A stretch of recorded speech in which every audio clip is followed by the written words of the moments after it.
எஸ்ராவின் புத்தகம் 7ஆம் அதிகாரத்துக்குள்ள நம்ம போயிடலாம். எஸ்ரா 7ஆம் அதிகாரம். இதுல இந்த எஸ்ராவின் புத்தகம் 7ஆம் அதிகாரத்துக்கு ஒரு அழகான ஒரு தலைப்பு கொடுக்கலாம். என்ன தலைப்பு கொடுக்கலாம்னா, தயை கிடைக்க செய்கிறவர், காரியங்களை வாய்க்க பண்ணுகிறவர். இந்த தலைப்பு எஸ்ரா 7ஆம் அதிகாரத்துக்கு பொருத்தமான ஒரு தலைப்பா இருக்கும். நான் மறுபடியும் சொல்றேன், எஸ்ரா 7ஆம் அதிகாரத்துக்கு ஒரு தலைப்பு கொடுக்கலாம். நம்ம 1ஆம் அதிகாரத்திலிருந்து இன்ட்ரோடக்ஷன்ல இருந்து ஒரு தலைப்புல எஸ்ராவை நம்ம படிச்சுட்டு வரோம். இப்ப 7ஆம் அதிகாரத்துக்கு என்ன தலைப்பு கொடுக்கலாம்னா, தயவு கிடைக்க செய்கிறவர், காரியங்களை வாய்க்க செய்கிறவர். எப்படி தயவு கிடைக்க செய்யறாரு, எப்படி காரியங்களை வாய்க்க செய்யறாருன்றத இந்த 7ஆம் அதிகாரத்துல எஸ்ராவின் மூலமா நம்ம தெரிந்து கொள்ளலாம். அதாவது இந்த 7ஆம் அதிகாரம் முழுசும் நீங்க வாசிப்பீங்கன்னு நினைக்கிறேன். 7ஆம் அதிகாரத்தை வீட்டுல வாசிங்களா? நீங்க வாசித்து வந்தாதான் இதுல நான் பேசும்போது உங்களுக்கு நல்லா புரியும். இந்த இடத்துல இது சொல்லப்பட்டிருக்கு, இதனுடைய பின்னணியை இதான் உங்களுக்கு வழங்கும். இந்த 7ஆம் அதிகாரத்துல என்ன இருக்குன்னு அந்த கருத்தடக்கம் சொல்றோம் பாருங்களேன். எஸ்ராவை கர்த்தர் சொந்த நாட்டுக்கு அனுப்புகிறார். இப்போ இன்னொரு விஷயத்த சொல்லிடுறேன். முதல் யார் தலைமையில பாபிலோன் சிறையிருப்புல இருந்து எருசலேமுக்கு வந்தாங்க? செருபாபேல் தலைமையில 60 ஆண்டுகளுக்கு பிறகு, இல்ல நீங்க நல்லா ஞாபகம் வச்சுக்கணும், நமக்கு அடுத்த சாப்டர் வர்றதுனால நம்ம ஒரே அடுத்த சாப்டர்னா அடுத்து உடனே நடந்துருதுன்னு நீங்க நினைச்சுக்கிட கூடாது. 6ஆம் அதிகாரத்துக்கும் 7ஆம் அதிகாரத்திற்கும், எஸ்ராவின் 6ஆம் அதிகாரம் 7ஆம் அதிகாரத்திற்கு இடைப்பட்ட காலம் 60 வருடங்கள். புரிஞ்சுச்சா உங்களுக்கு? செருபாபேல் முதல் பேட்ச் அடிமைத்தனத்திலிருந்து பாபிலோன்ல இருந்து இஸ்ரேலுக்கு கூட்டிட்டு போய் 60 வருஷத்துக்கு பிறகுதான் ஆண்டவர் எஸ்ராவின் மூலம் அடுத்த தலைமைத்துவத்துல அடுத்த பேட்ச் இஸ்ரவேலுக்கு அனுப்புகிறார். ஆக 6ஆம் அதிகாரத்தை நம்ம கடந்த மாதத்துல தியானிச்சோம். 6ஆம் அதிகாரத்துக்கும் 7ஆம் அதிகாரத்திற்கும் இடைப்பட்ட காலம் 60 ஆண்டுகள். நினைவுல வச்சுங்க. இப்போ 60 வருஷம் கழிச்சு எஸ்ரா சொந்த நாட்டுக்கு அனுப்பப்படுகிறான். அந்த ராஜாவே அனுப்புறார். எப்படி கோரேஸ் செருபாபேலை அனுப்புவோம் இல்ல, செருபாபேலை அழைத்து விருப்பம் உள்ளவங்க எல்லாம் போங்கன்னு சொல்லும் போது அவன் கலந்து வரான் இல்லையா? அதே போல 60 வருஷத்துக்கு பிறகு எத்தனையோ அரசர்கள் மாறிட்டாங்க. இப்ப அர்தசாஸ்தா ராஜா, இவர் எஸ்ராவை அழைத்து, நீங்கள் உன்னோடு கூட வருகிறவர்களை அழைத்துக் கொண்டு உங்கள் ஆலயத்திற்கு போங்கள். 60 வருஷத்துக்கு பிறகு அதே செயலை கர்த்தர் இந்த 7ஆம் அதிகாரத்தில் நிரூபிக்கிறார். இப்போ சகல காரியத்தையும் எஸ்ராவுக்கு கொடுத்து, ராஜாவின் கண்கள்ல, அதிகாரிகள் கண்கள்ல, பிரபுக்கள் கண்கள்ல, மந்திரிமார்கள் கண்கள்ல, எல்லா பாபிலோன் தேசத்து மக்கள் கண்களில் தயவு கிடைக்க செய்து கர்த்தர் சொந்த நாட்டுக்கு அனுப்பி வைக்கிறார். இதோட நிறுத்தல. எஸ்ராவுடைய மனசு ஆதங்கம் என்ன தெரியுமா? நான் போய் அங்க சீரழிச்சு கிடக்கிற ஆலயத்தை சீர்படுத்தணுமே, எனக்கு நிறைய தேவை இருக்கேன்னு நினைச்ச போது அந்த தேவையும் இப்பொழுது அர்தசாஸ்தா ராஜாவின் மூலமாக சந்திக்கப்படுகிறது. ஆக கர்த்தர் புறஜாதி கண்களிலே எஸ்ராவுக்கு தயவு கிடைக்க செய்தது மட்டும் கிடையாதுங்க, அவன் மன விருப்பத்தை நிறைவேற்றுகிறார், அவனுடைய காரியங்களை வாய்க்க பண்ணுகிறார். அதனாலதான் இந்த அதிகாரத்துக்கு நம்ம தலைப்பு கொடுத்தோம், தயவு கிடைக்க செய்கிறவரும் காரியங்களை வாய்க்க பண்ணுகிறவராகிய தேவன். சோ தயவு கிடைக்க செய்கிறவர், காரியங்களை வாய்க்க பண்ணுகிறவர். நீங்க அந்த எஸ்ராவின் புத்தகம் 7ஆம் அதிகாரம் 25ஆம் வசனத்தை வாசிங்களேன். எப்படி ஆண்டவர் எல்லா கண்கள்ல தயவு கிடைக்க செய்கிறார் எஸ்ராவுக்கு. உன் தேவனுடைய நியாய பிரமாணங்களை அறிந்த சகல ஜனங்களையும், நியாயம் விசாரிக்கத்தக்க துறைகளையும், நியாயாதிபதிகளையும் எஸ்ராவாகிய நீ உன்னிலுள்ள உன் தேவனுடைய ஞானத்தின்படியே ஏற்படுத்துவாயாக. அந்த பிரமாணங்களை அறியாதவர்களுக்கு அவைகளை உபதேசிக்கவும் கடவாய். உன் தேவனுடைய நியாய பிரமாணத்தின்படி 25 தானமா? 25 அல்ல, அந்த ராஜாக்கள் மந்திரிமார்கள் 27 அதுலயே வரும்ல, அந்த ராஜாக்கள் எல்லாம் அது வாசிங்க. எருசலேமில் உள்ள கர்த்தருடைய ஆலயத்தை அலங்கரிக்க இப்படிப்பட்ட யோசனையை ராஜாவின் இருதயத்தில் அருளி, ராஜாவுக்கும் அவருடைய மந்திரிமார்களுக்கும் ராஜாவின் கைக்குள்ளான பலத்த எல்லா மகா பிரபுக்களுக்கும் முன்பாக எனக்கு தயவு கிடைக்க பண்ணின எங்கள் பிதாக்களின் தேவனாகிய கர்த்தருக்கு ஸ்தோத்திரம். 27ஆம் வசனத்துல அழகா சொல்றான்ல, எப்படி ராஜாவுடைய கண்களுக்கு முன்னால எல்லா மந்திரிமார் கண்களுக்கு முன்பாக. அடுத்த லைன் சொல்றான் பாருங்க, எப்படியா? எல்லா அதிகாரம் உள்ள பிரபுக்களுடைய கண்களுக்கு முன்பதாக எனக்கு தயவு கிடைக்க செய்த கர்த்தருக்கு ஸ்தோத்திரம். அப்போ 60 ஆண்டுகள் கழித்து இப்போ கர்த்தருடைய மகனாகிய எஸ்ராவுக்கு 127 நாடு. நம்ம எஸ்தர் புத்தகத்துல அதை வாசிக்கிறோம். இப்போ எந்த ஆளுகையில இருக்கு? பாபிலோன் பெர்சியா ஆளுகையில. பாபிலோன் தேசத்தை நேபுகாத்நேச்சர் ஆளுகை செய்யறான். பாபிலோனுடைய ஆளுகை மாறி இப்ப எந்த ஆளுகைக்கு போயிட்டு? பெர்சியா ஆளுகை. இந்த பெர்சியா ஆளுகையில அர்தசாஸ்தா ராஜா 127 நாடுகளை அரசாளு செய்கிற எல்லா பிரபுக்கள், எல்லா அதிகாரிகள் கண்கள்ல ஒட்டு மொத்தமா தயவு கிடைக்க செய்கிறார். இல்ல இதுல ஒருத்தன் கூட விரோதம் தெரிவிக்கவே இல்லை.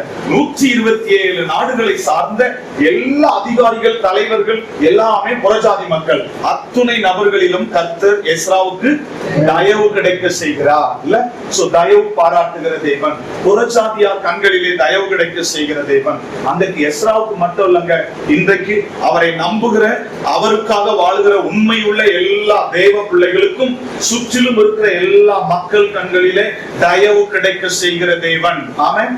விசுவாசிக்கிறீங்களா? கர்த்தர் முதலாவது நம்ம வீட்டுல தயவு கிடைக்க செய்வார். இல்ல அப்படிதானே?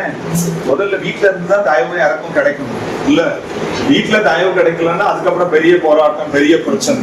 இங்க கணவன் மனைவி இல்ல ஒருத்தருக்கு ஒருத்தர் தயவு, பெற்றோர் பிள்ளைகளுக்குள்ள தயவு, இதெல்லாம் ஸ்மூத்தா போனாதான். இல்லாட்டா ஆளுக்கு ஒரு திசைக்கு திருப்பிட்டா இங்க சமாதானமும் இல்ல, சந்தோஷமும் இல்ல, ஆண்டவருக்கு முதலிடமும் இல்லாம போயிடும்ல.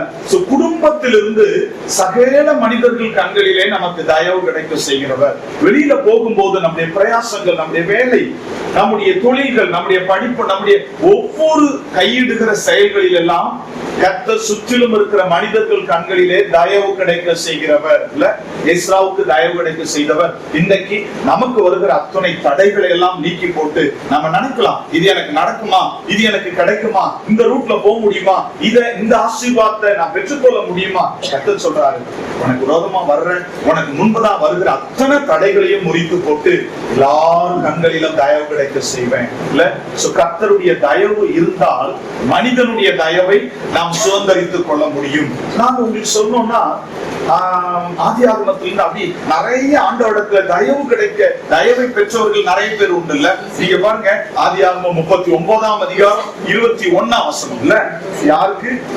யோசேப்புக்கு யார் கண்கள்ல? சிறைச்சாலை அதிகாரியின் கண்களிலே கர்த்தர் தயவு கிடைக்க செய்தார்.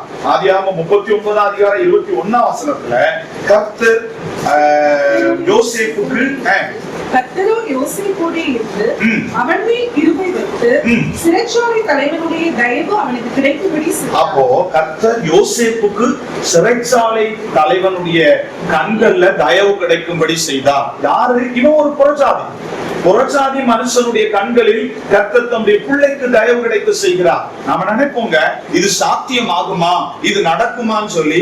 ஆனா நமக்கு முன்னால போகிறவர் கர்த்தரா இருந்தால் சகலவற்றையும் நீக்கி எல்லா கண்கள்ல தயவு கிடைக்க செய்வார். ஆனா ஆண்டவரை முன்னால நடக்க, சில நேரங்கள் ஆண்டவரை முன்னால நடக்க விட மாட்டோம். ஐயா இது கொஞ்சம் மெதுவா நடப்பீரு, உமக்கு பட்டுப்படான்னு பேசவும் தெரியாது, நீ பொறுமைசாலி, கொஞ்சம் எனக்கு பின்னால வரும், நான் முன்னால போறேன்னு நிறைய நேரங்கள்ல நாமளே முன்னால போவோம். அதுதான் சொல்றாரு, நீ சும்மா இருந்தா நான் யுத்தம் பண்ணுவேன். இல்ல நம்ம சும்மா இருந்தா நீங்கள் சும்மா இருப்பீர்கள், கர்த்தர் உங்களுக்காக. ஆனா நிறைய நேரத்துல நம்ம என்ன செய்வோம் சொல்லுங்க? ஐயா நீங்க வாயை மூடுங்க, லவ் பேச தெரியாது, நான் ஒரே வார்த்தையில வாயை அடைக்கும். இல்ல சில நேரத்துல அவர் வாயை மூடிட்டு நம்ம பிரயாசப்படுவோம் பாருங்க. எப்பெல்லாம் நம்ம பிரயாசப்படுகிறோமோ அப்பெல்லாம் அவர் வாய் மூடிக்கிறார். அவர் வாயை மூட வச்சுட்டோம்னா நம்ம லைஃப்ல அவ்வளவுதான். ஆனா நான் அமைதிப்பட்டால் அவர் செயல்படுவார். இல்ல நான் செயல்பட்டு விட்டால் அவர் அமைதிப்படுவார். இந்த ரெண்டுல எப்படி இருக்கு? நிறைய நேரங்கள்ல மனுஷிகத்துல ஏன் சுய யோசனையில நானே முந்தி போய் அவரை வந்தா வாங்க இல்லாட்டா இருங்க, ஆபத்து வந்தா கூப்பிடுறேன், அப்ப வந்து எனக்கு காப்பாத்தினா போதும்னு அவரை பின்னால விட்டு போனோம்னா நிறைய தடைகள். ஆனா அவர் நமக்கு முன்பதாய் கடந்து போனார். நம்ம வாசிக்கிறோம்ல, இஸ்ரவேல் ஜனங்கள் வனாந்தரத்திலே விழும்போது கர்த்தர் அவர்களுக்கு முன்பதாக கடந்து போனார். கர்த்தருடைய கரம் அவர்களை நடத்தினது. பின்னால இருந்த மேகஸ்தம்பம் முன்னால கடந்து போச்சு இல்ல.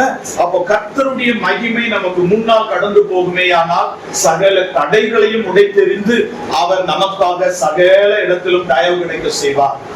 வெற்றி நமக்கு கிடைக்கும். ஆமென். உண்மைதானா? அப்ப அவர் நமக்கு முன்னால கடந்து போனோம். யோசேப்புக்கு சிறைச்சாலை அதிகாரியின் கண்கள்ல தயவு கிடைக்க செய்தார். அப்படியே எஸ்தர் புத்தகத்துக்கு வாங்க, 2ஆம் அதிகாரம் 9ஆம் வசனம். எஸ்தருக்கோ பிரதானியாகிய, அவன் பேர் சொல்லுங்க பார்த்தா, ஏகாய் இல்ல, ஏகாயின் கண்களில் தயவு கிடைக்க செய்தார் இல்ல. எஸ்தர் 2ஆம் அதிகாரம் 9ஆம் வசனத்துல எஸ்தருக்கோ பிரதானியாகிய ஏகாயின் கண்களில் தயவு கிடைக்க செய்கின்றார். இவனும் ஒரு புறச்சாதி. இத்தனை ஆயிரம் பெண்கள் இந்த சுத்திகரிப்புல இருக்காங்க. ஆனா கர்த்தர் பர்டிகுலரா எஸ்தருக்கு தயவு கிடைக்க செய்கிறார். ஒரு மனுஷனை ஆண்டவர் உயர்த்த தொடங்கிட்டா சகல தடைகளையும் முறித்து விட்டு நம்மளை உயர்ந்த ஸ்தானத்தில் வைப்பார். ஆமென் இல்ல. அவர் நமக்காக செயல்படுகிறவர். எஸ்தருக்கு பிரதானி ஏகாய் கண்களில் தயவு கிடைக்க செய்கிறார். தானியேல் 1ஆம் அதிகாரம் 9ஆம் வசனத்துல தானியேலுக்கோ பாபிலோன் தேசத்துல போய் அங்க ஒரு வருடம் அந்த ட்ரெயினிங்ல இருக்கிறாங்க. தானியேலோடு கூட 3 பேர் இருக்கிறாங்க, சாத்ராக், மேஷாக், ஆபேத்நேகோ. ஆனா அப்படி சொல்லக்கூடாது, அவங்களுடைய ஒரிஜினல் பேர் தான் சொல்லணும், அனனியா, மிசாவேல், அசரியா. ஆனா நம்ம வாயில லவுக்கு வர்றது என்னது? ஆமா, அது அந்நிய பேர். அதை உபசரிக்கிறது கொஞ்சம் நிப்பாட்டிக்கணும்ல. அதுக்கு அர்த்தம் எல்லாம் நம்ம தானியேல் தியானம் பண்ணும்போது நான் உங்களுக்கு சொல்லியிருக்கேன். சாத்ராக்னா என்ன அர்த்தம், மேஷாக்னா என்ன அர்த்தம், ஆபேத்நேகோன்னா அசரியா, மிசாவேல், அனனியா என்றாலும் அதற்கு என்ன அர்த்தம்ன்றது நாம பார்த்திருக்கிறோம். சோ இந்த தானியேலுக்கு பிரதானியின் கண்களில் தயவு கிடைக்கிறது. தானியேல் 1ஆம் அதிகாரம் 9ஆம் வசனம். அதனால சகல மனிதர்களையும் டாப்ல கொண்டு போய் 127 நாள் பாபிலோன்ல போகும்போதே கர்த்தர் அவனை உயர்த்துகிறார். ஆக புறஜாதிகளின் கண்களிலே, மற்றைய மனிதர்களுடைய கண்களிலே கர்த்தர் நமக்கு தயவு கிடைக்க செய்வார். அந்த தயவை கிறிஸ்தவர்கள் அவசியம் பெற்றுக்கொள்ள வேண்டும். எப்போ ஆண்டவர் நமக்கு தயவு கிடைக்க செய்வார்? இப்ப நம்ம பார்த்தோமே, எஸ்ராவுக்கு தயவு கிடைக்க செய்கிறார், எஸ்தருக்கு தயவு கிடைக்க செய்கிறார், இல்ல யோசேப்புக்கு தயவு கிடைக்க செய்கிறார், தானியேலுக்கு தயவு கிடைக்க செய்கிறார். நமக்கு எப்பொழுது தயவு கிடைக்க செய்வார்? நீதிமொழிகள் ஒரு அழகான வசனம் இருக்கு பாருங்களேன். 12ஆம் அதிகாரம் 2ஆம் வசனம் வாசிங்க. நீதிமொழிகள் 12ஆம் அதிகாரம் 2ஆம் வசனம். யாருக்கு ஆண்டவர் தயவு கொடுப்பாரா? கேட்கல, எல்லாரும் சேர்ந்து சொல்லுவோமா? யாருக்கு தயவு கொடுப்பாரா? நல்லவன் கர்த்தரிடத்தில் தயவு பெறுவான். நம்ம யாரு? நல்லவர்களும் கெட்டவர்களும் சேர்ந்து இல்ல, அப்படிதானே? நல்லவன் கர்த்தரிடத்தில் தயவை பெற்றுக் கொள்வான். அப்போ நல்ல வாழ்க்கை அப்படின்னா ஆண்டவர் எதிர்பார்க்கிற, அவரோடு இணைக்கப்பட்ட ஒரு வாழ்க்கை வாழ்றவங்களுக்கு அவர் தயவை கொடுப்பார். இன்னைக்கு ஆண்டவர் கொடுக்கிற அந்த தயவு நமக்கு உண்டான்றத நீங்க யோசிச்சு பாருங்களேன். சோ அந்த தயவை நாம் பெற்றுக்கொள்ள வேண்டும். அவர் நமக்கு தயவு பாராட்டுகிற தெய்வன். இங்க நமக்கு தயவு பாராட்டுறது மட்டும் இல்லங்க, எஸ்ராவுக்கு அவன் மன விருப்பத்தை நிறைவேற்றுகிறார். நான் போய் ஆலயத்தை எப்படி சரிப்படுத்த, நீங்க அந்த எஸ்ரா 7ஆம் அதிகாரத்தை வாசித்தீங்கன்னா, ஏன் அவனுக்கு அர்தசாஸ்தா ராஜா பொண்ணு, வெள்ளி, அப்புறம் நிறைய பொருட்கள் எல்லாம் கொடுத்து அனுப்புவான். டன் கணக்குல, அதாவது கிலோ கணக்கு இல்ல, டன்னு. சரியா? இவ்வளவு பொருட்களை கொடுத்து அனுப்புறது காரணம் என்னன்னா, நீங்க எஸ்ரா 7ஆம் அதிகாரத்தை வாசிங்கன்னா, எனக்கு ஐ திங்க் நான் நினைக்கிறேன், எத்தனை வசனம் எனக்கு சரியா தெரியல, ஆலயத்தை அலங்கரிக்கும் பொருட்டு இவைகள் எல்லாம் அவனுக்கு கொடுத்து அனுப்பப்பட்டதுன்றத நம்ம எஸ்ரா 7ஆம் அதிகாரத்துல வாசிக்கிறோம் பாருங்களேன். அது எத்தனை வசனம் எனக்கு சரியா தெரியல. ஆலயத்தை அலங்கரிப்பதற்காக இவைகள் கொடுக்கப்படுகிறது. இப்ப எஸ்ரா நினைக்கிறான், நான் ஆலயம் ஏற்கனவே கட்டப்பட்டு 40 வருஷம் ஆயிட்டு, 21 பாருங்க இருக்காதுல, வாசிக்க பார்க்கலாம். தேவனுடைய ஆலயத்தின் ஆராதனைக்காக உனக்கு கொடுக்கப்பட்ட பணிமுட்டுகளையும் நீ எருசலேமின் தேவனுடைய சந்நிதியில் ஒப்புக் கொடுக்க கடவாய். அந்த அலங்காரத்துக்காக 27 அது வாசிக்க பார்க்கலாம். ஆலயத்தை அலங்கரிக்க இப்படிப்பட்ட யோசனை ஆலயத்தை அலங்கரிக்க இப்படிப்பட்ட யோசனை அர்தசாஸ்தா ராஜாவுக்கு தோன்றுகிறது. எதை அலங்கரிக்க? யாருக்கு ஆண்டவர் யோசனையை கொடுக்கிறாரு? கிறிஸ்தவனுக்கு இல்ல. யாராவே? ஒரு நல்லவன், புறஜாதி மனுஷன், அவன் நல்லவனா இருந்ததுனாலதான் ஆண்டவர் ஆலயத்தை அலங்கரிப்பதற்கான ஒரு நல்ல ஐடியாவை கொடுக்கிறார். அதான் இந்த பொருட்கள் எல்லாம் கொடுக்கிறார்ல, அதனுடைய நம்பர்ஸ் 21ல வரும். 100 தாலந்து வெள்ளி, அப்புறம் வந்து பொண்ணு, அது திராட்சரசம் எல்லாமே அதெல்லாம் கொடுப்பாருல்ல. அப்போ ஆலயம் அலங்கரிக்கப்படுவதற்கு இத கொடுக்கிறாருன்னா, இப்ப ஆலயம் எப்படி இருக்காங்க? அலங்கோலமா இருக்கு. புரிஞ்சவங்களுக்கு ஆலயத்தை அலங்கரிக்க புறஜாதி மனசை ஏவுறாருன்னா, இப்ப ஆலயம் எப்படி இருக்கு? அலங்கோலமா இருக்கு. இந்த ஆலயம் கட்டப்பட்டு எவ்வளவு நாள் ஆயிடுச்சு தெரியுமா? உங்களுக்கு ஒரு கணக்கு சொல்லி தர பாருங்களேன். ஆலயம் நான் போன அதிகாரத்துல சொன்னேன், செருபாபேல் காலத்துல ஆலயத்தை கட்டுகிறார்கள். 16 வருஷம் தடைபட்டு வர கட்டி முடிச்சாங்க. எத்தனை வருஷத்துல கட்டி முடிச்சாங்க? 20 வருடம். 20 வருடம் நீங்க நினைவுல வச்சுங்க. 20 வருடத்துல ஆண்டவர் ஆலயத்தை கட்டி முடிக்க செய்தார். செருபாபேலோட காலத்தோட ஆலயம் கட்டி முடிக்க 20 வருஷம். ஆனா ஆமா, அதுல வந்து எக்ஸ்ட்ரா அவங்க வந்து அந்த பிரதிஷ்டைக்கு அதெல்லாம் அவங்க அந்த நாளை எடுக்கிறாங்க. அதனால நமக்கு அது ஒரு 20 இயர்ஸ் நம்ம நினைவுல வச்சுப்போம். ஏன்னா அவங்க தொடக்கும் போதும் கொஞ்சம் டிலே, அங்க ஆலயத்தை அவங்க தொடக்கும் போது அந்த இடத்தை கணித்து, அதனால அது ஒரு 20 வருஷத்தை நீங்க நினைவுல வச்சுங்களேன். இது ஒரு 20 வருஷம் ஆலயம் கட்டி முடிக்க. இப்போ முதல் பேட்ச் போய் 60 வருஷம் கழிச்சுதான் எஸ்ரா போறான். அப்போ ஆலயம் கட்டி முடிக்க 20 வருஷம், இடையில 40. அப்ப 40 வருஷமா இந்த ஆலயம் கட்டி முடிக்கப்பட்ட ஆலயம் அலங்கோலமா இருக்கு. ஏன்ற ரீசனை முதல் வசனத்துல நான் உள்ள போகும்போது நான் உங்களுக்கு சொல்லி கொடுக்குறேன் பாருங்களேன். ஏன் ஆண்டவர் அந்த 40 வருஷத்துல ஆலயம் அலங்கோலமா ஆச்சு? இப்போ ஒரு புறச்சாதி மனசை ஏவுகிறார். ஆலயம் அலங்கோலமா இருக்கு, அதை அலங்கரிக்க தேவையான பொருட்களை கொண்டுட்டு யார் அனுப்புறாரு? எஸ்ராவை அனுப்புகிறார். இன்னைக்கு நமக்கு தெரியும், 1 அதிகாரம் 17ஆம் வசனம், நீங்கள் தேவனுடைய ஆலயமா இருக்கிறீர்கள். ஒருவன் தேவனுடைய ஆலயத்தை கெடுத்தால் தேவன் அவனை கெடுப்பார். தேவனுடைய ஆலயம் பரிசுத்தமா இருக்கிறது, நீங்களே. அப்போ இந்த ஆலயம் அலங்கோலமா இருக்கணுமா, அலங்காரமா இருக்கணுமா? இல்லங்க, பதில். நானு ஈஸ்டருக்கு அலங்கரிக்கிறாங்கல்ல 1 லட்சம் போட்டு, அந்த அலங்காரத்தை சொல்லல. அது தப்பான அலங்காரம், சரியா? அது வேணுமா வேணாமா அதுக்கு ஆர்குமெண்ட் நம்ம அதெல்லாம் நமக்கு வேண்டியது இல்ல. அதுக்கு வந்து ஒரு பட்டிமன்றமே வைக்கணும், அலங்காரம் வேணுமா வேண்டாமா. ஆனா பைபிள் சொல்ற அலங்காரம் என்னன்னா, ஆண்டவர் மகிமையாய் தங்கி இருக்க வேண்டும். அதுக்கு பேர் தான் அலங்காரம். இப்ப நான் சொல்றேன் பாருங்களேன், அந்த தேவ மகிமை 40 வருஷத்துல செருபாபேல் கட்டின ஆலயத்துல இல்ல. அப்ப அலங்காரம் இல்லை என்றால் அலங்கோலம் வந்துவிடும். அலங்கரிக்கிறது எது? தேவ மகிமை. தேவ மகிமை. இப்ப சொல்லுங்க, நான் தேவாலயம், நீங்க தேவாலயம். இந்த தேவாலயத்தை அலங்காரமாய் வைக்கிறது எது? தேவனுடைய மகிமை. அப்ப ஆண்டவருடைய மகிமை. அதனாலதான் ஏசாயா முழங்கால் போட்டு ஜெபிக்கும் போது அந்த ஆலயம் முழுச வஸ்திர தொங்கலால் மகிமையால் நிறைந்தது.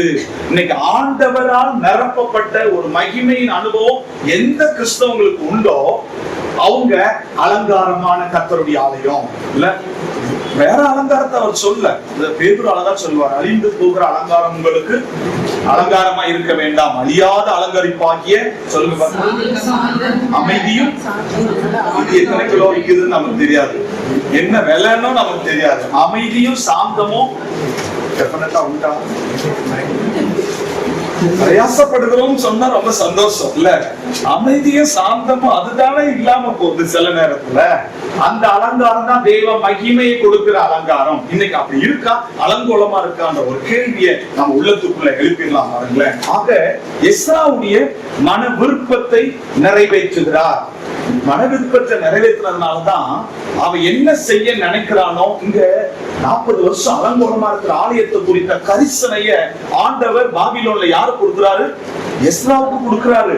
இவன் மன விருப்பத்தை ஆண்டவர் நிறைவேற்றி இவன் காரியத்தை, இவன் செய்ய நினைக்கிற காரியத்தை கர்த்தர் வாய்க்க செய்ய வைக்கிறார். இல்ல நம்ம யோசிப்ப ஆண்டவர் வந்து அவன் கூட இருந்து தயை கிடைக்க செய்தது மட்டும் இல்ல, அதே அதிகாரத்துல ஆதியாகமம் 39:23 வாசிக்கிறோம், யோசேப்பு எதை செய்தானோ கர்த்தர் அதை அவனுக்கு வாய்க்க பண்ணினபடியால்.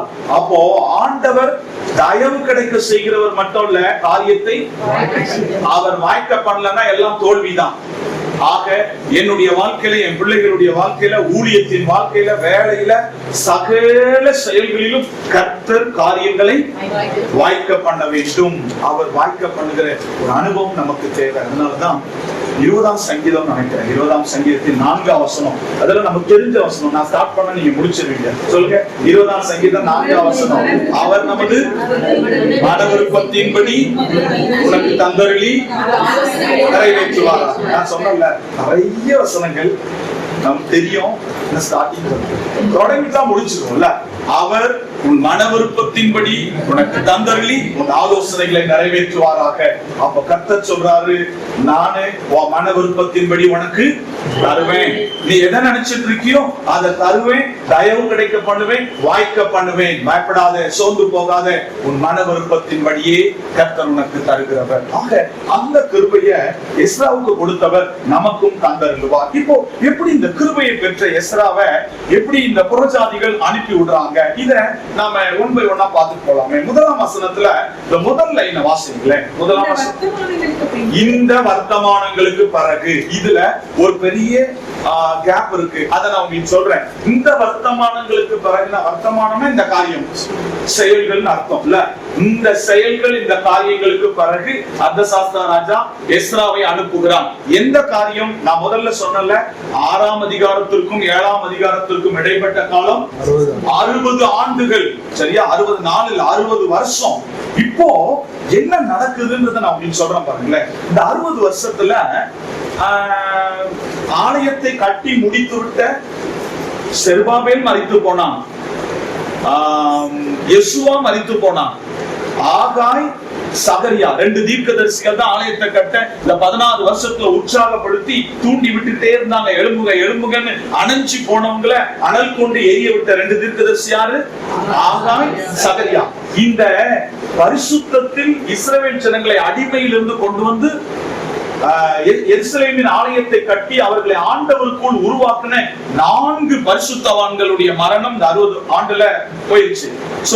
20 ஆண்டு அது வரைக்கும் இருந்தவங்க, நான் சொன்னேன் இல்லையா, ஆலயம் பிரதிஷ்டை அப்போ செருபாபேல் அங்க இல்ல. அதனால நம்ம போன அதிகாரத்திலே பார்த்தோம், மேபி அவன் இறந்து போயிருக்கான். ஏன்னா பாபிலோன்ல இருந்து வரும்போதே அவன் கொஞ்சம் ஏஜ்டு பர்சன் தான் எல்லாரை விட. அதனால இவன் மரித்து போயிருக்கலாம் என்று சரித்திரம் சொல்கிறது. ஒன் பை ஒன்னா யெசுவாவுடைய காலம் முடிஞ்சது, ஆகாய், சகரியா தீர்க்கதரிசிகள், பரிசுத்தவான்கள் காலம் முடிந்து விட்டது. ஆக 20 வருஷம் ஆலய கட்டணத்துக்கு பிறகு 40 ஆண்டுகள் கழிச்சுதான் எஸ்ரா வரம். இந்த 40 வருஷத்துல எருசலேம் போன ஜனங்கள், எருசலேம் ஆலயத்தின் நிலை என்ன தெரியுமா? வேதத்தை போதிக்கிற, சத்தியத்திற்குள் நடத்துகிற மனிதர்கள் இல்லாமல் போனதுனால இஸ்ரவேல் ஜனங்களுடைய அவங்களுடைய ஆராதனைகள், அவர்களுடைய தொழுகையின் முறைகள் வித்தியாசமாய் மாறிவிட்டது. ஏன்னா வேதத்தை போதிக்கிற, வேத சத்தியத்தை போதிக்கிற தேவ மனிதர்கள் இல்ல. ஆகவே இந்த 40 வருஷத்துல ஆலயம் சீர்கெட்டு போய்விட்டது. தேவ மகிமை அந்த ஆலயத்துல இல்லாமல் போய்விட்டது. ஏன் தேவ மகிமை இல்லன்றதுக்கு ரீசன் நான் இப்ப சும்மா சுருக்கமா சொல்றேன். ஏன்னா 9ஆம் அதிகாரத்துல தான் நம்ம டீடைலா தியானிக்க போறோம். ஏன் புதிதாய் கட்டப்பட்ட செருபாபேலால் கட்டப்பட்ட தேவாலயத்துல ஆகாய் 2ல என் மகிமை இருக்கும்னு சொன்னவர் ஏன் இந்த 40 வருஷத்துல அலங்கோலமாக்கிட்டாரு? தேவ மகிமை ஏன் அந்த ஆலயத்துல இல்லாம போனதுன்னா அதுக்கு ஒண்ணு அந்த ரீசன் 9ஆம் அதிகாரத்துல நம்ம விளக்கமா பார்க்கலாம். அதை நான் கொஞ்சம் சொல்லிடுறேன். என்னன்னா, முதல் பேட்ச்ல வந்தாங்கல்ல செருபாபேல் தலைமையில ஒரு 50,000 பேர், அத்துணை ஆண்களும் பாபிலோன்ல இருந்து அழகான பெண்களை கூட்டிட்டு வந்துட்டாங்க. அதாவது இப்ப எல்லாம் பாத்தீங்கன்னா அங்கங்க ஒரு ஃபேமஸ் உண்டு இல்ல, திருநெல்வேலின்னா அல்வா, மதுரைன்னா சும்மா தெரியும், தெரியாத மாதிரி உட்கார்ந்து இருக்கீங்க. மதுரைன்னா மல்லி, முறுக்குன்னு சொல்லுவாங்க. மணப்பாறைன்னா முறுக்கு, நாகர்கோயில்னா சிப்ஸ், வேற என்னது? சேலம்னா புட்டா, பூட்டு. அது திண்டுக்கல். மாம்பழம். சேலம்னா மாம்பழம். இப்போ இவ்வளவு சொல்றோம்ல, அந்த மாதிரி அந்த காலத்துல ஃபேமஸ் என்னன்னா பாபிலோன்னா அழகான பொண்ணு, பெண்கள் அழகா இருப்பாங்க. பாபிலோன் அத்துணை நபர்களும் என்னது பெண் எடுப்பான்ல, அது முதல்ல இல்ல. இப்போ அவனுக்கு நிறைய ஈஜிப்ட்ல இருந்த பாபிலோன்ல ஒவ்வொரு நாட்டுல இருந்து ஒரு பொண்ணு, அதுதான் 1000 அப்படி போச்சு இல்ல.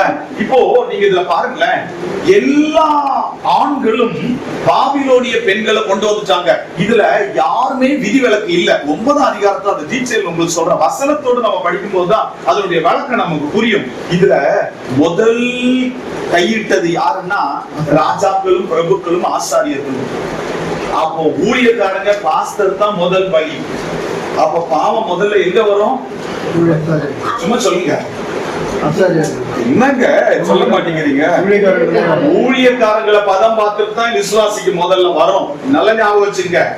அழகான பெண்களை முதல்ல அங்க ஃபேமஸ் பாபிலோன்ல அழகான பெண்ணு.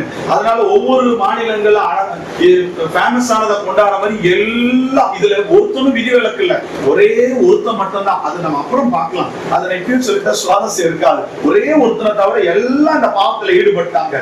எஸ்ரா வர்றதுக்கு முன்னால இந்த பெண்கள் எல்லாம் வரும்போது பாபிலோனுடைய சிலைகள் எல்லாம் கொண்டாந்துட்டாங்க. இவங்க எல்லாம் சேர்ந்து தேவனுடைய ஆலயத்துல, ஏன்னா போதிக்க ஆள் இல்ல, யாரெல்லாம் இறந்து போயிட்டது, தேவ மனிதர்கள் 4 பேரும் போயாச்சு. இப்போ வேதத்தை போதிக்க, நல்லா கவனிக்க, ஆசாரியர்கள் இருக்கிறார்கள், வேதத்தை போதிக்கிறவர்கள் இல்ல. அப்படின்னா வேதத்தை போதிக்கிறவங்க அப்படின்னா நம்ம என்ன சொல்றோம்னா ஊழியக்காரங்க இருக்கிறாங்க, வேதத்தை சரியாய் போதிக்கிறவர்கள் இல்ல. அப்போ எல்லாம் தவறான ஆள், தவறான வழிபாடுகள் இப்பொழுது 40 ஆண்டுல எருசலேம் தேவாலயத்துல நடந்துட்டு இருக்கு. சரித்திரம் என்ன சொல்லுதுன்னு உங்களுக்கு சொல்ற பாருங்களேன். என்ன தவறான வழிபாடுகளை அவங்க நடத்தினாங்க தேவாலயத்துல. அதாவது இதுக்கு பிறகுதான் எஸ்ரா போவான் சீர்படுத்த, வசனத்தை சொல்லி சீர்படுத்துவான். செருபாபேல் இருக்கும்போது, யெசுவா இருக்கும்போது, நீங்க ஆகாய் சகரியா இருக்கும்போது நல்ல கர்த்தரை ஆராதித்து தேவ மகிமை ஆலயத்தில் அப்படியே கண்ட மக்கள் எல்லாம் இப்ப அவங்க 4 பேர் போன பிறகு தவறான வழிபாடு, தவறான ஆராதனைக்குள் போய்விட்டார்கள். சரித்திரம், வேற சரித்திரம் என்ன சொல்லுதுன்னா, அவங்க 70 வருஷம் பாபிலோன்ல இருந்தாங்கல்ல. இப்போ தேவ வார்த்தை அவங்களுக்குள்ள இல்லாததுனால பாபிலோனிய மாந்திரிகங்கள், பாபிலோனிய மந்திரவாதங்கள், பாபிலோனிய வான சாஸ்திர முறைகளை இங்க ஆலயத்துல கொண்டு வந்துட்டாங்க. ஏன்னா அவங்க எங்க ஆராதிக்கிறாங்க? 70 வருஷம் பாபிலோன்ல, அங்க நோ பைபிள், நோ எதுவுமே ஆராதனை இல்ல, தேவ மனிதர்கள் இல்ல. ஆனா பாபிலோன்ல விசேஷம் என்னன்னா, அதாவது மாந்திரிகமோ வான சாஸ்திரத்தை இத பாடலா பாடி பேய வர வைப்பாங்க. மாந்திரிகத்தை, அதே மாதிரி வான சாஸ்திரத்தை பாடலா பாடி ஆராதனை செய்வாங்க. இது யாருக்குள்ள இருக்கு? இப்போ 70 வருஷம் புது ஜெனரேஷன் அங்க போய் இருக்கிறாங்கல்ல, இஸ்ரவேலுக்குள்ள அது இருக்கு. ஏன்னா எல்லாரும் பெண்களை கூட்டிட்டு வந்துட்டாங்கல்ல. நீங்க யூஸ்வலா பாத்தீங்கன்னா ஆண்களை விட பெண்கள் கொஞ்சம் வழிபாடுகள்ல சாங்கா இருப்பாங்க. ஆமாவா இல்லையா? இந்துக்களும் பாத்தீங்கன்னா, கிறிஸ்தவங்களும் பாத்தீங்கன்னா அதான் சொல்றேன் இல்ல. அதனால பரலோகத்துல நிறைய பெண்கள் தான் நிரப்புவாங்கன்னு நினைக்கிறேன். ஆமென். அப்படியெல்லாம் இல்ல. ஆமென் போட்டு இருக்கீங்க. அங்க ஆண் என்றும் இல்லை, அங்க நம்ம எல்லாருக்கும் பேரு மனவாட்டி. உங்க லிஸ்ட்ல நாங்களும் அங்க இருப்போம். மனவாட்டி நம்ம எல்லாம் ஒரே ஒரு மனவாளன், அவர் மட்டும் தான். சரியா? அதனால நம்ம எல்லாம் வித்தியாசமா அங்க நிற்போம். பாருங்களேன், இந்த பெண்களும் இந்த வழிபாடுகள், அப்போ தவறான வழிபாடு முறை ஆலயத்துக்குள்ள வந்துருச்சு. என்னன்னா மாந்திரிக வழிபாடு, வான சாஸ்திர வழிபாடு வந்துட்டதுனால தேவ மகிமை ஆலயத்துல இல்ல. நீங்க நம்ம 8ஆம் அதிகாரம் 9ஆம் அதிகாரத்துல ரொம்ப நல்லா இருக்கும் பாருங்களேன். எஸ்ரா வந்து பார்ப்போம், லட்சக்கணக்கான ஜனங்க ஆலயத்துல இருப்பாங்க, ஆனா தேவ மகிமை இருக்காது. தான் போட்டிருக்கிற வஸ்திரத்தை கிழிச்சிட்டு உளுந்து புரண்டு கண்ணீர் விட்டு அழுவான். அதுக்கு பிறகு இழந்த மகிமையை பெற்றுக்கொள்ள ஒரு வழியும் சொல்லுவான். அது அடுத்த அதிகாரத்துல நமக்கு வருது பாருங்களேன். இப்போ தேவ மகிமை ஆலயத்தை விட்டு போனதுக்கு, இஸ்ரவேலை விட்டு போனதுக்கு காரணம் என்னன்னா தவறான ஆராதனை, தவறான வழிபாடு, வேத வசனத்தின் உணர்வு இல்லாமல் தவறான ஆராதனை வந்ததினால் தேவ மகிமை மகிமை விலகி போய்விட்டது. இப்போ இங்க எருசலேமில் இந்த சம்பவம் நடக்கும்போது யாருக்கு ஆண்டவர் தூண்டுதலை கொடுக்கிறாரு? பாபிலோன்ல எஸ்ராவுக்கு. ஐயோ, சீரழிஞ்சு போயிட்டு இருக்கு, நிச்சயிக்கிறோம் போ, சீர்கெட்டு போகுது, நிச்சயிக்கிறோம் போ. இல்ல, ஒரு விஷயம் சொல்றேன் பாருங்களேன். இந்த சம்பவத்துக்கு பிறகு எஸ்ரா வந்து மறுபடியும் ஆலயத்தை சீர்படுத்துறதற்கு பிறகு ஒரு எவ்வளவு ஆண்டுனா ஒரு 40 வருஷம் மட்டும்தான் பழைய ஏற்பாட்டுல சொன்ன சம்பவங்கள் இருந்தது. ஒரு எஸ்ரா வந்ததுக்கு பிறகு 40 ஆண்டுகளுக்கு பிறகு முழு பழைய ஏற்பாட்டு சம்பவங்களும் முடிந்து விட்டது. இன்னும் உங்களுக்கு புரியும்படி சொன்னா, இஸ்ரவேல் ஜனங்க பாபிலோன்ல இருந்து சொந்த நாட்டுக்கு செருபாபேல் தலைமையில வந்தாங்கல்ல, திரும்பி வந்தாங்கல்ல. அவன் வந்ததுல இருந்து வெறும் 100 ஆண்டுகள் மட்டும்தான் இஸ்ரவேலர்கள் எருசலேம்ல வாழ்றாங்க. பழைய ஏற்பாட்டு அதோட முடிவடைகிறது. 100 வருஷத்துல முடிவடைய வச்சுட்டு 400 வருஷத்துல அமைதி பீரியட், சைலண்ட் பீரியட். 400 வருஷம் அந்த பாவத்திற்கான தண்டனையை கொடுக்கிறார். என்ன தெரியுமா? வசனம் இல்ல, தீர்க்க தரிசனம் இல்ல, ஆலயம் இல்ல, ஆராதனை இல்ல, பக்தி இல்ல, ஜெபம் இல்ல. இந்த 400 வருஷம் அமைதி, டார்க் பீரியட்னு சொல்லுவாங்க, இருண்ட காலம். இந்த 400 வருஷம் அமைதியின் காலம், இருண்ட காலத்துலதான் தவறான வேதத்தின் சத்தியங்கள் உருவானது. அதுதான் தள்ளுபடி ஆகமோ. அது இன்னைக்கும் கிறிஸ்துவ சமுதாயத்தை ஏமாத்திக்கிட்டு இருக்கு. தவறான போதனைகள் உருவானதெல்லாம் இந்த சமயத்துலதான். அதுக்கு பிறகு இயேசு வந்தார். உங்களுக்கு ஒரு விஷயம் சொல்லவா? நம்முடைய பைபிள் பிரகாரம் பிப்ளிக்கல் என்ன தெரியுமா? இயேசுவின் முதல் வருகை வர்றதுக்கு முன்னால ஆராதனையில ஒழுங்கு இல்லாம போச்சு, ஆராதனை சீர்கெட்டு போனது. கர்த்தர் அவங்களை இச்சைக்கு ஒப்பு கொடுத்துட்டு அவர் வந்து காரியங்களை கிளியர் பண்றாரு. அவர் 2ஆம் வருகையிலும் இதே சம்பவம், இதே மாதிரி தான் நடக்கும். ஆராதனைகள் சீர்கெட்டு போகும், வழிபாடுகள் சீர்கெட்டு போகும். வசனம் வேதம் இல்லாமல் ஜனங்கள் வேறொரு ஆராதனையை கை கொண்டு போவார்கள். ஆண்டவருடைய வருகையின் முன்னாலே இது நடக்கும்ன்றத நம்முடைய வேதாகமும் தெரிவிக்கிறது. ஒரு விஷயம் சொல்லவா? அன்னைக்கு நடந்தது போல இன்னைக்கு நடக்குதா இல்லையா? இன்னைக்கு வசனத்தை விட வேதத்திற்கு முக்கியத்துவம் கொடுக்கிறத விட இன்னைக்கு நம்ம கிறிஸ்தவ சமுதாயத்துல தொழுகைகள், ஆராதனைகள் வேற விதமா வந்துருச்சு. மாற்று தொழுகைகள், மாற்று ஆராதனைகள் வந்து விட்டது. இல்ல, ஒரு அழகான கலாத்தியருக்கு பவுல் எழுதும் ஒரு வார்த்தையை சொல்றான். நீங்க அந்த வசனத்தை நீங்க வாசிக்கணும். கலாத்தியர் 1ஆம் அதிகாரம் 6ஆம் வசனம் 7ஆம் வசனத்தை எடுங்களேன். கலாத்தியர் 1ஆம் அதிகாரம் 6ஆம் வசனம் 7ஆம் வசனம் பாருங்க. உங்களை கிறிஸ்துவின் கிருபையினாலே அழைத்தவரை நீங்கள் இவ்வளவு சீக்கிரமாய் விட்டு. நல்லா கவனிங்க, யாருக்கு எழுதுறானா? கிறிஸ்தவங்களுக்கு தான் எழுதுறான். கலாத்திய சபைக்கு, நீங்கள் உங்களை அழைத்தவரை இவ்வளவு சீக்கிரம் விட்டு மறந்து விட்டு வேறொரு சுவிசேஷத்திற்கு திரும்புகிறதை பற்றி நான் ஆச்சரியப்படுகிறேன். அப்போ கலாத்திய சபையில ஆண்டவரை விட்டுட்டு வேறொரு சுவிசேஷத்துக்கு, அப்படின்னா கிறிஸ்தவ சமுதாயத்துல ஆண்டவருக்கான ஆராதனை தொழுகையில வசனத்தை தவிர வேறொரு ஆராதனை முறை கட்டாயம் வரும். தவறான தொழுகை வரும். ஏன்னா அவர் வருகையில நடக்கும் என்பது வேதம் நமக்கு சொல்லுகிறது. அதை சொல்லிட்டு அடுத்து சொல்றாரு, வாசிங்களேன். வேறொரு சுவிசேஷம் வேதத்தை தவிர, ஆண்டவரை தவிர ஒன்றுமே இல்லையே. அடுத்த வசனம் வாசிமா. நாங்கள் உங்களுக்கு பிரசங்கித்த சுவிசேஷத்தை அல்லாமல் நாங்களாவது வானத்திலிருந்து வருகிற ஒரு தூதனாவது வேறொரு சுவிசேஷத்தை உங்களுக்கு பிரசங்கித்தால் அவன் சபிக்கப்பட்டவனாய். எக்ஸ்கியூஸே கொடுக்கல. ஆராதனையை தவறா கொண்டு போகிற, கர்த்தருடைய வார்த்தைக்கு முக்கியத்துவம் கொடுக்காத வேறொரு சுவிசேஷத்தை மனுஷ யோசனைப்படி தவறான வழிபாட கிறிஸ்தவத்துல திணிக்கிறவனுக்கு நோ எக்ஸ்கியூஸ். என்ன தெரியுமா? நேரடியா எங்க கொண்டு போறாரு? சபிக்கப்பட்டவன். வேறொரு சுவிசேஷத்தை தேவதூதனே ரக்க வச்சுட்டு நான் ஆண்டவரிடத்திலிருந்து வருகிறேன்னு சொல்லி வந்து சொன்னாலும் நீங்க என்ன பண்ணக்கூடாது? நம்ப கூடாது. ஏன்னா அவன் சபிக்கப்பட்டவன். டைரக்டா ஒப்பு கொடுக்கிறார். பாத்தீங்களா? இன்றைக்கும் இதே நிலைமைதாங்க நடந்துட்டு இருக்கு. உங்களுக்கு ஒரு விஷயம் சொல்லவா? நான் இந்து குடும்பத்துல இருந்து வந்தேன். 6ஆம் கிளாஸ் படிக்கும் போது ஆண்டவரை ஏத்துக்கிட்டோம். அப்ப எல்லாம் பாத்தீங்கன்னா இப்போ இருக்கிற ஒரு கிறிஸ்தவ வழிபாடு அப்ப இல்ல. இப்ப என்னன்னா ட்ரெண்டே வேற. இப்ப நமக்கு எல்லாம் போன் வந்துருச்சு, எல்லாம் வந்துருச்சு. அதே போல ஆராதனையிலயும் மாடல் ஆயிடுச்சு இல்ல. ஆளாளுக்கு எப்படி வந்துட்டு குதிக்கலாம், ஆடலாம், கும்மாளம் போடலாம், கோஷம் போடலாம், டான்ஸ் போடலாம் எல்லாம். ஆனா இதுக்கு முன்னால இப்படி பிரைஸ் அண்ட் வொர்ஷிப் எல்லாம் கிடையாது. அதுதான் சொல்றேன், தாவீது நடந்த ஆடல உதாரணமே கொடுக்க கூடாதுங்க. அவன் எங்க நடனமானா சர்ச்சிலியா, ரோட்ல, அதுவும் என்ன கட்டிட்டு, நம்ம சொல்ற ஆளை நீங்க கோணி கட்டிட்டு ரோட்ல ஆட சொல்லுங்க, ஆட மாட்டான். சர்ச்சில ஏன்னா இது வேறொரு உபதேசம். நீங்க பாருங்க, இதுக்கு முன்னால எனக்கு தெரிஞ்சு நான் அப்பத்துல இருந்து அப்பெல்லாம் துதி ஆராதனை அதெல்லாம் பேரே கிடையாதுங்க. பிரைஸ் அண்ட் வொர்ஷிப்ன்ற பேர்லாம் அப்ப கிடையாது. ஆண்டவரை ஆராதிக்கலாம்னு எழுப்பி இன்னும் ஒரு 2 பாட்டு பாடுவாங்க. அப்படியே நல்லா அப்படியே தடவி விடுற மாதிரி இருக்கு அந்த பாட்டு, ரொம்ப டச்சிங்கா இருக்கும். உடனே ஒரு ஜெபத்தோட பிரசங்கத்துக்கு போயிருவாங்க. இப்ப அப்படி கிடையாது.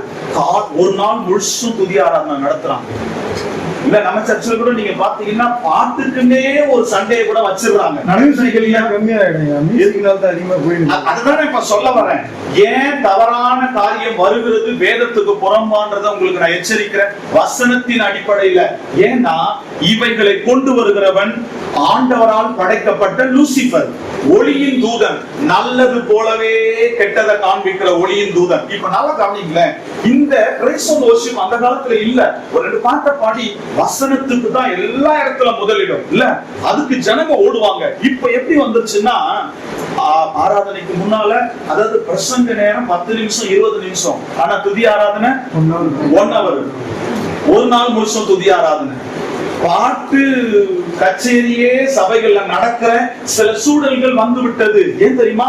வேற்று ஆராதனைகள் வந்து விட்டது. இப்படி வேற்று ஆராதனைகள் வசனத்தை தவிர, தேவ வார்த்தையை தவிர வேற்று ஆராதனை முறையை எந்த ஆலயம், எந்த கிறிஸ்தவன் கடைபிடிக்கிறானோ அந்த மகிமை விலகி போய்விடும். வெறும் மனிதர் இந்த துதி ஆராதனை செய்ய படைக்கப்பட்ட, ஏற்கனவே நான் உங்களுக்கு சொல்லியிருக்கேன், தானியேல் சொல்லும் போது நான் மறுபடியும் நினைப்பூட்டுகிறேன். 3 தலைமைத்துவத்தை கர்த்தர் படைக்கிறார். ஒருத்தன் கேப்ரியேல், இன்னொருத்தன் மிகாவேல், இன்னொருத்தன் லூசிபர். கேப்ரியேல் வேலை என்ன? நற்செய்தி அறிவிப்பது. மிகாவேல் வேலை என்ன? இஸ்ரவேல், அதாவது பிசாசுகிட்ட இருந்து பாதுகாக்கிறது. லூசிபர் வேலை என்ன? ஆராதனை செய்வது. அப்போ லூசிபர் வேலை பிரைஸ் அண்ட் வொர்ஷிப் பண்ணுவது. இந்த 3 லீடர்ல எந்த லீடர் பேயா மாறினது? அவன் வேலை என்னன்னு கேக்குறேன். பிரைஸ் அண்ட் வொர்ஷிப், ஆராதனை செய்றவன். நான் உங்களுக்கு ஏற்கனவே சொல்லியிருக்கேன், எசேக்கியேல் 28ஆம் அதிகாரத்துல இவன் உருவாகும் போது எது உருவாகுது? இசை உருவாகுது. ஆனா ஏசாயா 14ஆம் அதிகாரத்துல இவன் பாதாளத்தில் பிசாசாய் விழுந்த போது இசையும் விழுந்து போனது. இதுக்கு பிறகு பூமியை படைச்சு மனுஷனை உண்டாக்குறாரு. முதல் மனுஷன் யார் கையில ஆண்டவர் இசையை கொடுத்தார் சொல்லுங்க? இல்ல, தூதர்கள் கையில அவன் உழுந்துட்டான். பாதாளத்துக்கு பிசாசோடு இசை விழுந்து போனது. இல்ல, அது எந்த சந்ததிக்கு கொடுத்தாருன்னு கேட்கிறேன்.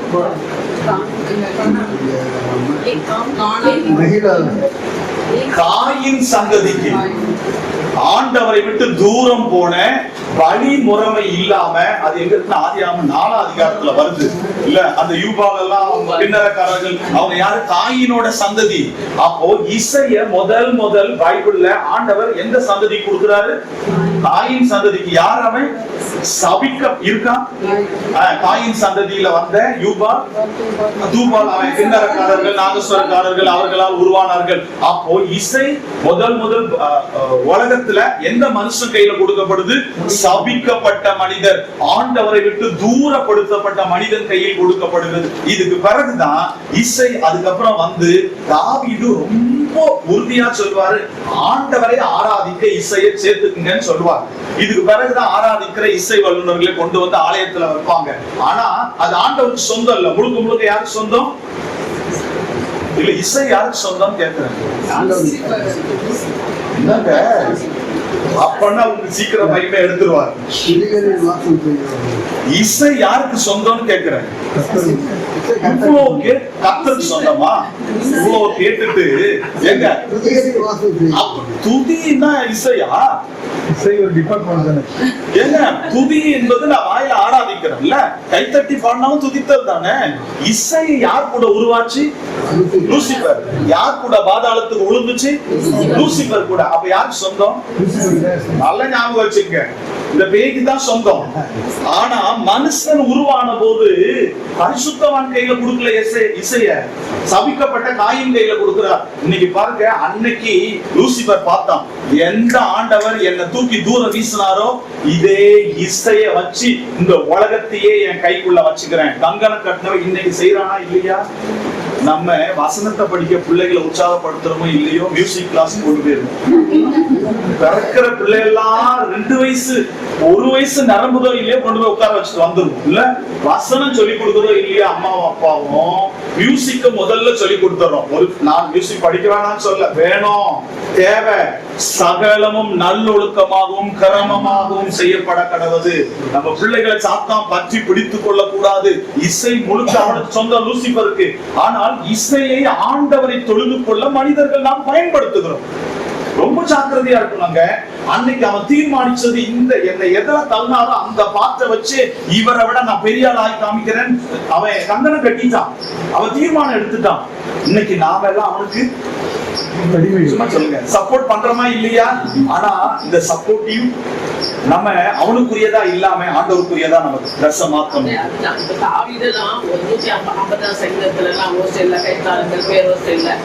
அததான் நான் சொல்றேன். அது யாருக்கு சொந்தம்? பைபிள்ல ஆண்டவருக்கு சொந்தம் எங்கேயாவது இருக்கான்னு கேட்கிறேன். ஆவி எங்க மனுஷன் சொல்றாங்க, நீங்க அதை வச்சு துதி. ஆண்டவர் சொந்தமா கொடுத்தது யார் கையில? தாவீது கையில இசையை கொடுத்தாரு. அப்படின்னா நீங்க கேட்கிற கேள்விக்கு நான் சொல்றேன், ஆண்டவர் அப்போ இசையை ஆண்டவர் கேட்கவே இல்லை, எல்லாம் விழுந்த பட்சல உருவாக்கணும். ஆமா, ஆராதிக்க கிறிஸ்தவர்கள் பயன்படுத்துற அவ்வளவுதாங்க. அது அவசியம், மஸ்ட். ஆண்டவர் விரும்புறாருன்னு சொல்லவே முடியாது. எங்க பைபிள்ல சொல்லி இருக்கு? உண்மை ஆராதனையை விரும்புறாரு மனசுக்குள்ள இருந்து.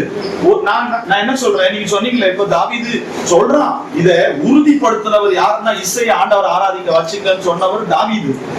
அவர் சொன்னதுக்கு காரணம் என்னன்னா, வச்சா கொஞ்சம் நல்லா பாட்டு பாடி ஆராதிக்கலாமேன்னு சொல்றாரு. ஆண்டவருக்கு அது பிரியம், ஆண்டவருக்கு அதுதான் பிரியப்படுறாரு அப்படின்னு சொல்லலாம். இதை வச்சு ஆராதிங்க, எல்லாம் பரிசுத்தமா நடக்கட்டும் சொல்றார். அப்படி இசை ஆண்டவருக்கான ஒன்றா இருந்தால் ஆண்டவர் காயின் சந்ததி கையில கொடுத்திருக்க வேண்டாம். யார் சந்ததி கொடுத்திருக்கலாம்? அடுத்து சேர்த்து பிறகுனால அவன் கையில கொடுத்திருக்கலாம்ல. எனக்கு அது தேவை, இந்த சேர்த்தே நீ அபிஷேகிக்கப்பட்ட வம்சம், நீ வழி முறைமையை கையாளுற வம்சம், நீ வச்சுக்கன்னு கொடுத்திருக்கலாம்ல. இல்ல, இன்னைக்கு உலகமே எதுல மூழ்கி போயிருக்கு? இசையில. இசையில இன்னைக்கு துதி ஆராதனை பண்ண முடியாது. இல்லங்க, இன்னைக்கு உலகமே இசையில மயங்கி இருக்கு. இன்னைக்கு சத்துருவாகிய சாத்தான் இன்னைக்கு அப்படியே மயக்கி வச்சிருக்கிறாங்க.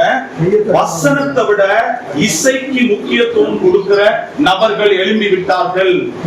இது முழுக்க முழுக்க தவறான செயல் என்பதை நீங்க அறிந்து கொள்ளணும். பைபிள் படி இது தவறானது. சரியா? இத நாம ஒரு விஷயம் சொல்றேன், இத நம்ம ஆர்கியூமெண்ட் பண்றதை விட நமக்கு அழகான வசனத்தின் ஆதாரத்தை கொடுத்திருக்கிறார்.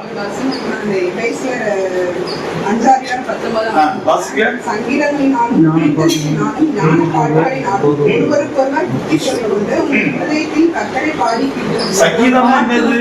பாட்டு மற்றவங்க சங்கீதம் பாட்டு.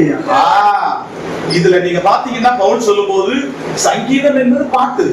சரியா? அது பாட்டால எல்லாத்தால மற்றவங்களுக்கு ஆண்டவரை பற்றி புத்தி சொல்லு.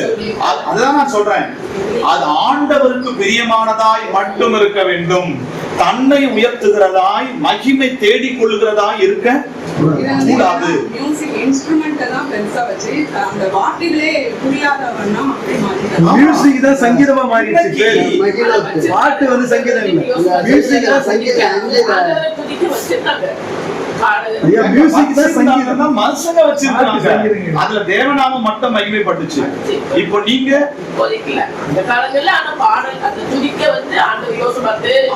அதாவது வச்சிருந்தாங்க, ஆண்டவருக்காக பயன்படுத்தினாங்க. இப்ப சொன்னால அது ஆண்டவருக்காக பயன்படுத்தினாங்க, அவ்வளவுதான். அது முழுக்க முழுக்க வசன. இன்னைக்கு என்ன தெரியுமா, இதுல நான் ஏன் மியூசிக்க வச்சுக்க கூடாது, நான் மியூசிக்க படிக்க வேணாம்னு சொல்ல, நம்ம சர்ச்சில் மியூசிக்க வாசிக்க வேணாம்னு சொல்ல, துதி ஆராதனை நடத்த வேணாம்னு சொல்ல, சகலமும் நல்லொழுக்கமாகவும் கிரமமாகவும் செய்யப்பட கடவுது. எத்தனை மியூசிக் வாசிக்கிற பிள்ளைங்களுக்கு நான் கேட்கிறேன், நான் எத்தனை மியூசிக் வாசிக்கிற பிள்ளைங்க வசனம் படிச்சுட்டு ஐயோ இது லூசிபர் உளுந்து போன அவன் கையில உள்ளது, ஏசப்பா நான் மியூசிக் வாசிக்க போறேன், ஜெபம் பண்ணிட்டு எத்தனை வாசிக்கிறான். எங்க பையன் பேட் அடிக்கிறான், பைபிளை தொட மாட்டேன். பாத்தீங்களா? ஒரு விஷயம் சொல்லவா, நான் உங்களுக்கு ஏற்கனவே தானியேல்ல சொல்லி இருக்கிறேங்க. இப்போ கொஞ்ச நாளுக்கு முன்னால நான் ஒரு ஆர்டிகல் வாசினேன். ஸ்ரீலங்காவுல ஒரு ஐதீகமான ஒரு கிறிஸ்தவன், இந்த பையன் அந்த சர்ச்சில அவன் மியூசிக் வாசிக்கிறவன். அப்போ கிறிஸ்துமஸ் காலம், அப்போ என்ன பண்ணாலும் வீட்டுக்கு வந்தவன் ராத்திரி முழுசும் இசையிலேயே உட்கார்ந்து புது ஒரு நோட்டை, புது ஒரு இசை கண்டுபிடிச்சான். கண்டுபிடிச்சவன் நான் சொன்னேன்ல, தானியேல் சொல்லும் போது உங்களுக்கு சொன்னேன். அப்போ இவன் என்ன பண்ணானா, வீட்டுக்கு வந்தவன் ராத்திரி முழுசும் இசையே அந்த வீட்டிலே இருந்துட்டு காலையில பொழுது விட்ட உடனே நேரா போய் கிச்சனுக்கு போய் கத்தி தூக்கிட்டு பெட்ரூமுக்கு போனா அங்க அவங்க 2 வயசு குழந்தை படுத்திருக்கான். நேரா கத்தி தூக்கி பிசாசு நீ என்னையே தடுக்கிறாங்க குழந்தைய குத்த போகும்போது அந்த அம்மா ஒய்ஃப் ஓடி புடிச்சுட்டான். புடிச்சிட்ட உடனே அவரை ரூம்குள்ள போட்டு சாத்தி வச்சுட்ட உடனே, ஒரு உண்மை ஆர்டிகல் நான் சொல்றேன், அவரை சாத்தி வச்சுட்ட உடனே அந்த சர்ச்சு பாஸ்டரை கூப்பிட்டு ஜோ பண்ணாங்க. ஜோ பண்ணி முடிச்ச உடனே அவர் கொஞ்சம் சரியான உடனே நீ உன் பிள்ளைய குத்துறது கத்தியை தூக்கி பண்ணி என்னன்னு கேட்டா அவர் சொன்னாராம், ராத்திரி முழுசும் ஒரு புது இசையை கண்டுபிடிச்சேன், அதை கண்டுபிடிச்சு வாசிட்டு இருக்கும் போது என்னமோ தெரியல, அப்புறம் என்ன நடந்துச்சுன்னே எனக்கு தெரியல, இப்படி எல்லாம் நடந்திருக்கு. அப்படிங்களா? அதுக்கப்புறம் என்னன்னா, இசை தவறான ஒரு ராகத்தின் மூலமாய் உள்ள வந்துருச்சு இல்ல. இன்னைக்கு நீங்க பாருங்க, பேயை இறக்குறதுக்கு இசைதான், புரியுதா? நிறைய நான் இந்துல இருந்து வந்தாங்க, அதனால ஒரு ஒரு ஒரு கடவுள், அதாவது இந்து கடவுள் பிசாசுன்றல்ல, எதை ஒண்ணு வர வைக்கணும்னா அது அதுக்கு ஒரு இசை உண்டு இல்ல. சிலதுக்கு உடுக்க உண்டு, சிலருக்கு கொட்டு உண்டு, இப்படி எல்லாம் நிறைய அந்தந்த இசைக்கு சில பிசாசுகள் ஆளுகை செய்யும் இல்ல. அப்படிதான் உள்ள வந்துருச்சு. இன்னைக்கு நீங்க இசையிலேயே மூழ்கி போனவங்கள பாருங்க, ரொம்ப ஒன்னும் பைபிள தேடுறவங்களா இருக்க மாட்டாங்க, பைபிள தொடர்றவங்களா இருக்க மாட்டாங்க, பைபிள கையில எடுக்க மாட்டாங்க, என்னைக்கோ படிச்சதை வச்சுதான் சொல்லிக்கிட்டு இருப்பாங்க. ரொம்ப இசை இசை இசை இசைன்னு இசையிலேயே இருக்கிறவங்களை நீங்க பாத்தீங்கன்னா கோபம் ஜாஸ்தியா இருக்கும். அவங்க சொல்றத செய்யலன்னா அப்படியே மூக்குக்கு மேல கோபம் வந்துடும். பாத்துருக்கீங்களா? இன்னைக்கு இசை வல்லுநர்களுக்கே கோபம் ஜாஸ்தி, மூர்க்கம் ஜாஸ்தி. ஃபயர் மாஸ்டருக்குலாம் நிறையவே உண்மைங்க, நிறைய இடங்கள்ல நீங்க பாத்தீங்கன்னா அப்படிதான், அவங்களால அடக்கி கொள்ளவே முடியாது. ஒரு தப்பு வந்துருச்சுன்னா உயிரே கொடுத்துருவாங்க. ஐயோ இதை நீங்க தப்பா பாடிட்டீங்க, இது ஏங்க ஏதோ ஒரு விதத்துல பாடி ஆண்டவரை தொழிச்சுட்டோம் அவ்வளவுதானே, இதுக்கு உயிரையே விடுற கூட்டம் எல்லாம் எழும்பிடும். ரொம்ப ஜாக்கிரதையா இருக்கணும். தவறான ஆராதனைகள் வந்துவிடக் கூடாது என்பதற்காக நான் உங்களுக்கு கொடுக்கிறேன். சத்தியம் சத்தியம் சத்தியம், இதற்கு தான் நம்ம முக்கியத்துவம் கொடுக்கணும். இந்த சத்தியத்திற்கு முக்கியத்துவம் கொடுக்காத பட்சத்துல தவறான தொழுகை, தவறான ஆராதனை உள்ளே வந்துவிடும், தேவ மகிமை இல்லாமல் போய்விடும். இப்போ நான் கேட்கிறேன், ஏன் இசையோடு தானே அவங்க சர்ச்சில் ஆராதிக்கிறாங்க, செருபாபேல் கட்டின ஆலயத்துல, ஏன் தேவ மகிமை போச்சு?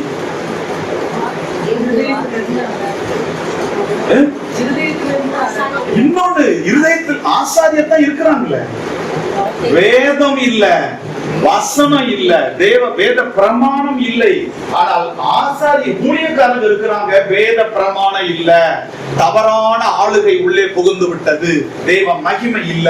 இப்பொழுது எஸ்ராவுக்குள்ளே ஆண்டவர் இடைப்பட்டு எஸ்ராவின் மூலமாய் இப்பொழுது கடந்து செயல்படுகிறார்கள்.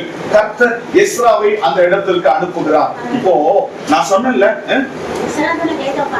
ஆமா, வேதத்தை போதிக்க கொண்டு வரான் ஆண்டவர், வேதத்துக்கு முக்கியத்துவம் கொடுக்கிறார். நீங்க யோசிச்சு பாருங்க, ஆராதனை தானே நடக்குது, பாட்டு தானே பாடுறாங்க, வர்ஷிப் தானே பண்றாங்க, ஆண்டவர் விட்டுட்டு இருக்கலாம்ல. இப்ப நான் இங்க அலங்கோலமா இருக்குன்றதுக்காக வேதத்தை போதிக்கிறவன உள்ள அனுப்புறாங்க. அப்படின்னா வேதத்தை தவிர மீதி எல்லாம் அங்க நடக்குது, ஆனா எது மட்டும் இல்ல. அப்ப அது பாவமா? பாவம் இல்லையா? பாவம், அது சாபம். அதனாலதான் ஆண்டவர் அடுத்த 40 வருஷத்துல ஃபுல்லா வசனம் இல்லாம எதுவுமே இல்லாம பழைய ஏற்பாடு முடிவடைந்து விடுகிறது. எஸ்ரா வந்ததுக்கு பிறகு 40 ஆண்டில் பழைய ஏற்பாட்டையே முடிச்சு எத்தனை வருஷம் அமைதி போட்டாரு? 400 வருஷம் வசனம் இல்ல, பொய்யான மக்களை அனுப்பிவிட்டார். ஏன் தெரியுமா? அவங்க எதை விரும்பினாங்களோ அதை அவங்களுக்கு கொடுத்துட்டார். பைபிள்ல ஒரு அழகான வசனம் இருக்கு, நமக்கு தெரியும். 2 தீமோத்தேயு 4ஆம் அதிகாரம் 3ஆம் வசனத்தை நீங்க வாசி பாத்தீங்கன்னா, எதை மக்கள் விரும்புறாங்க? இதில் ஆரோக்கியமான உபதேசத்தை பொறுத்த மனதில்லாமல் செவிப்பினம் உள்ளவர்களாகி தங்கள் சுய இச்சைகளுக்கு ஏற்ற போதகர்களை தங்களுக்கு திரளாக சேர்த்துக் கொண்டு சந்தேகத்துக்கு செவியை விலக்கி கட்டுக்கதைகளுக்கு சாய்ந்து போகும் காலம் வரும். இப்போ பவுல் அழகா சொல்ற 2 தீமோத்தேயு 4:3ல தங்கள் சுய இச்சைகளுக்கு ஏற்ற ஊழியக்காரர்களை சேர்த்து கொண்டு எதை விட்டு விலகி?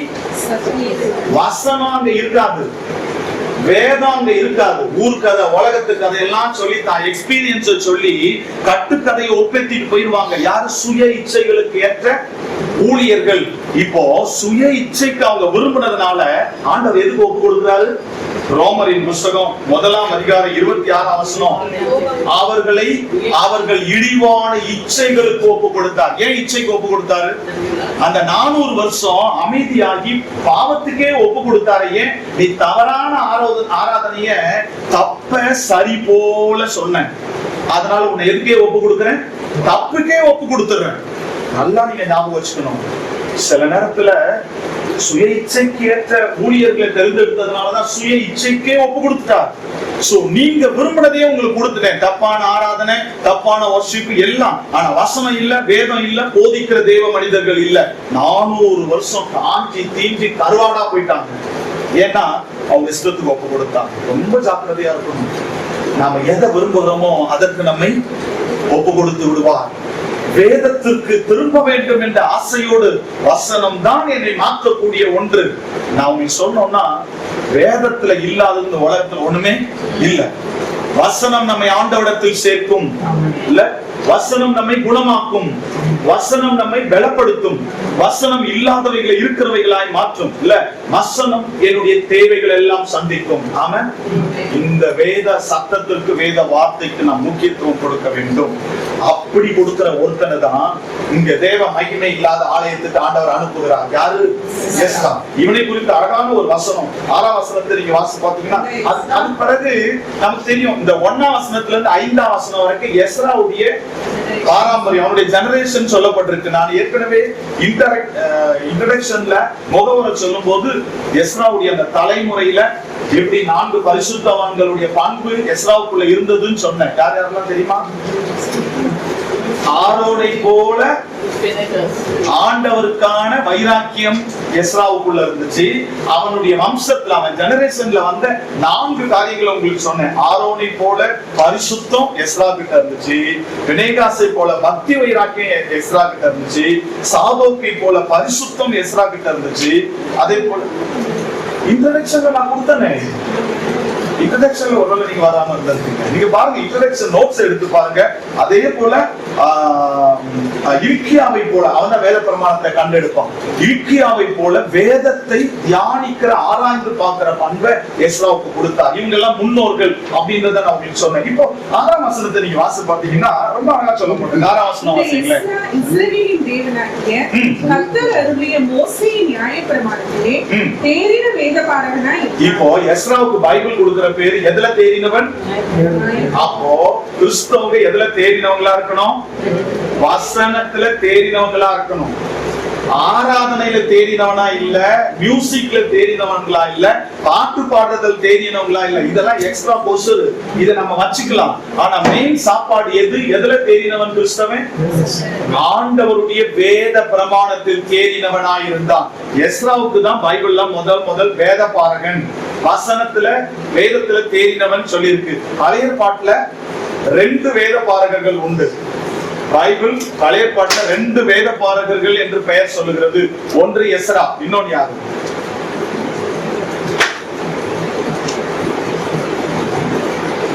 நான் மறுபடியும் கேட்கிறேன்.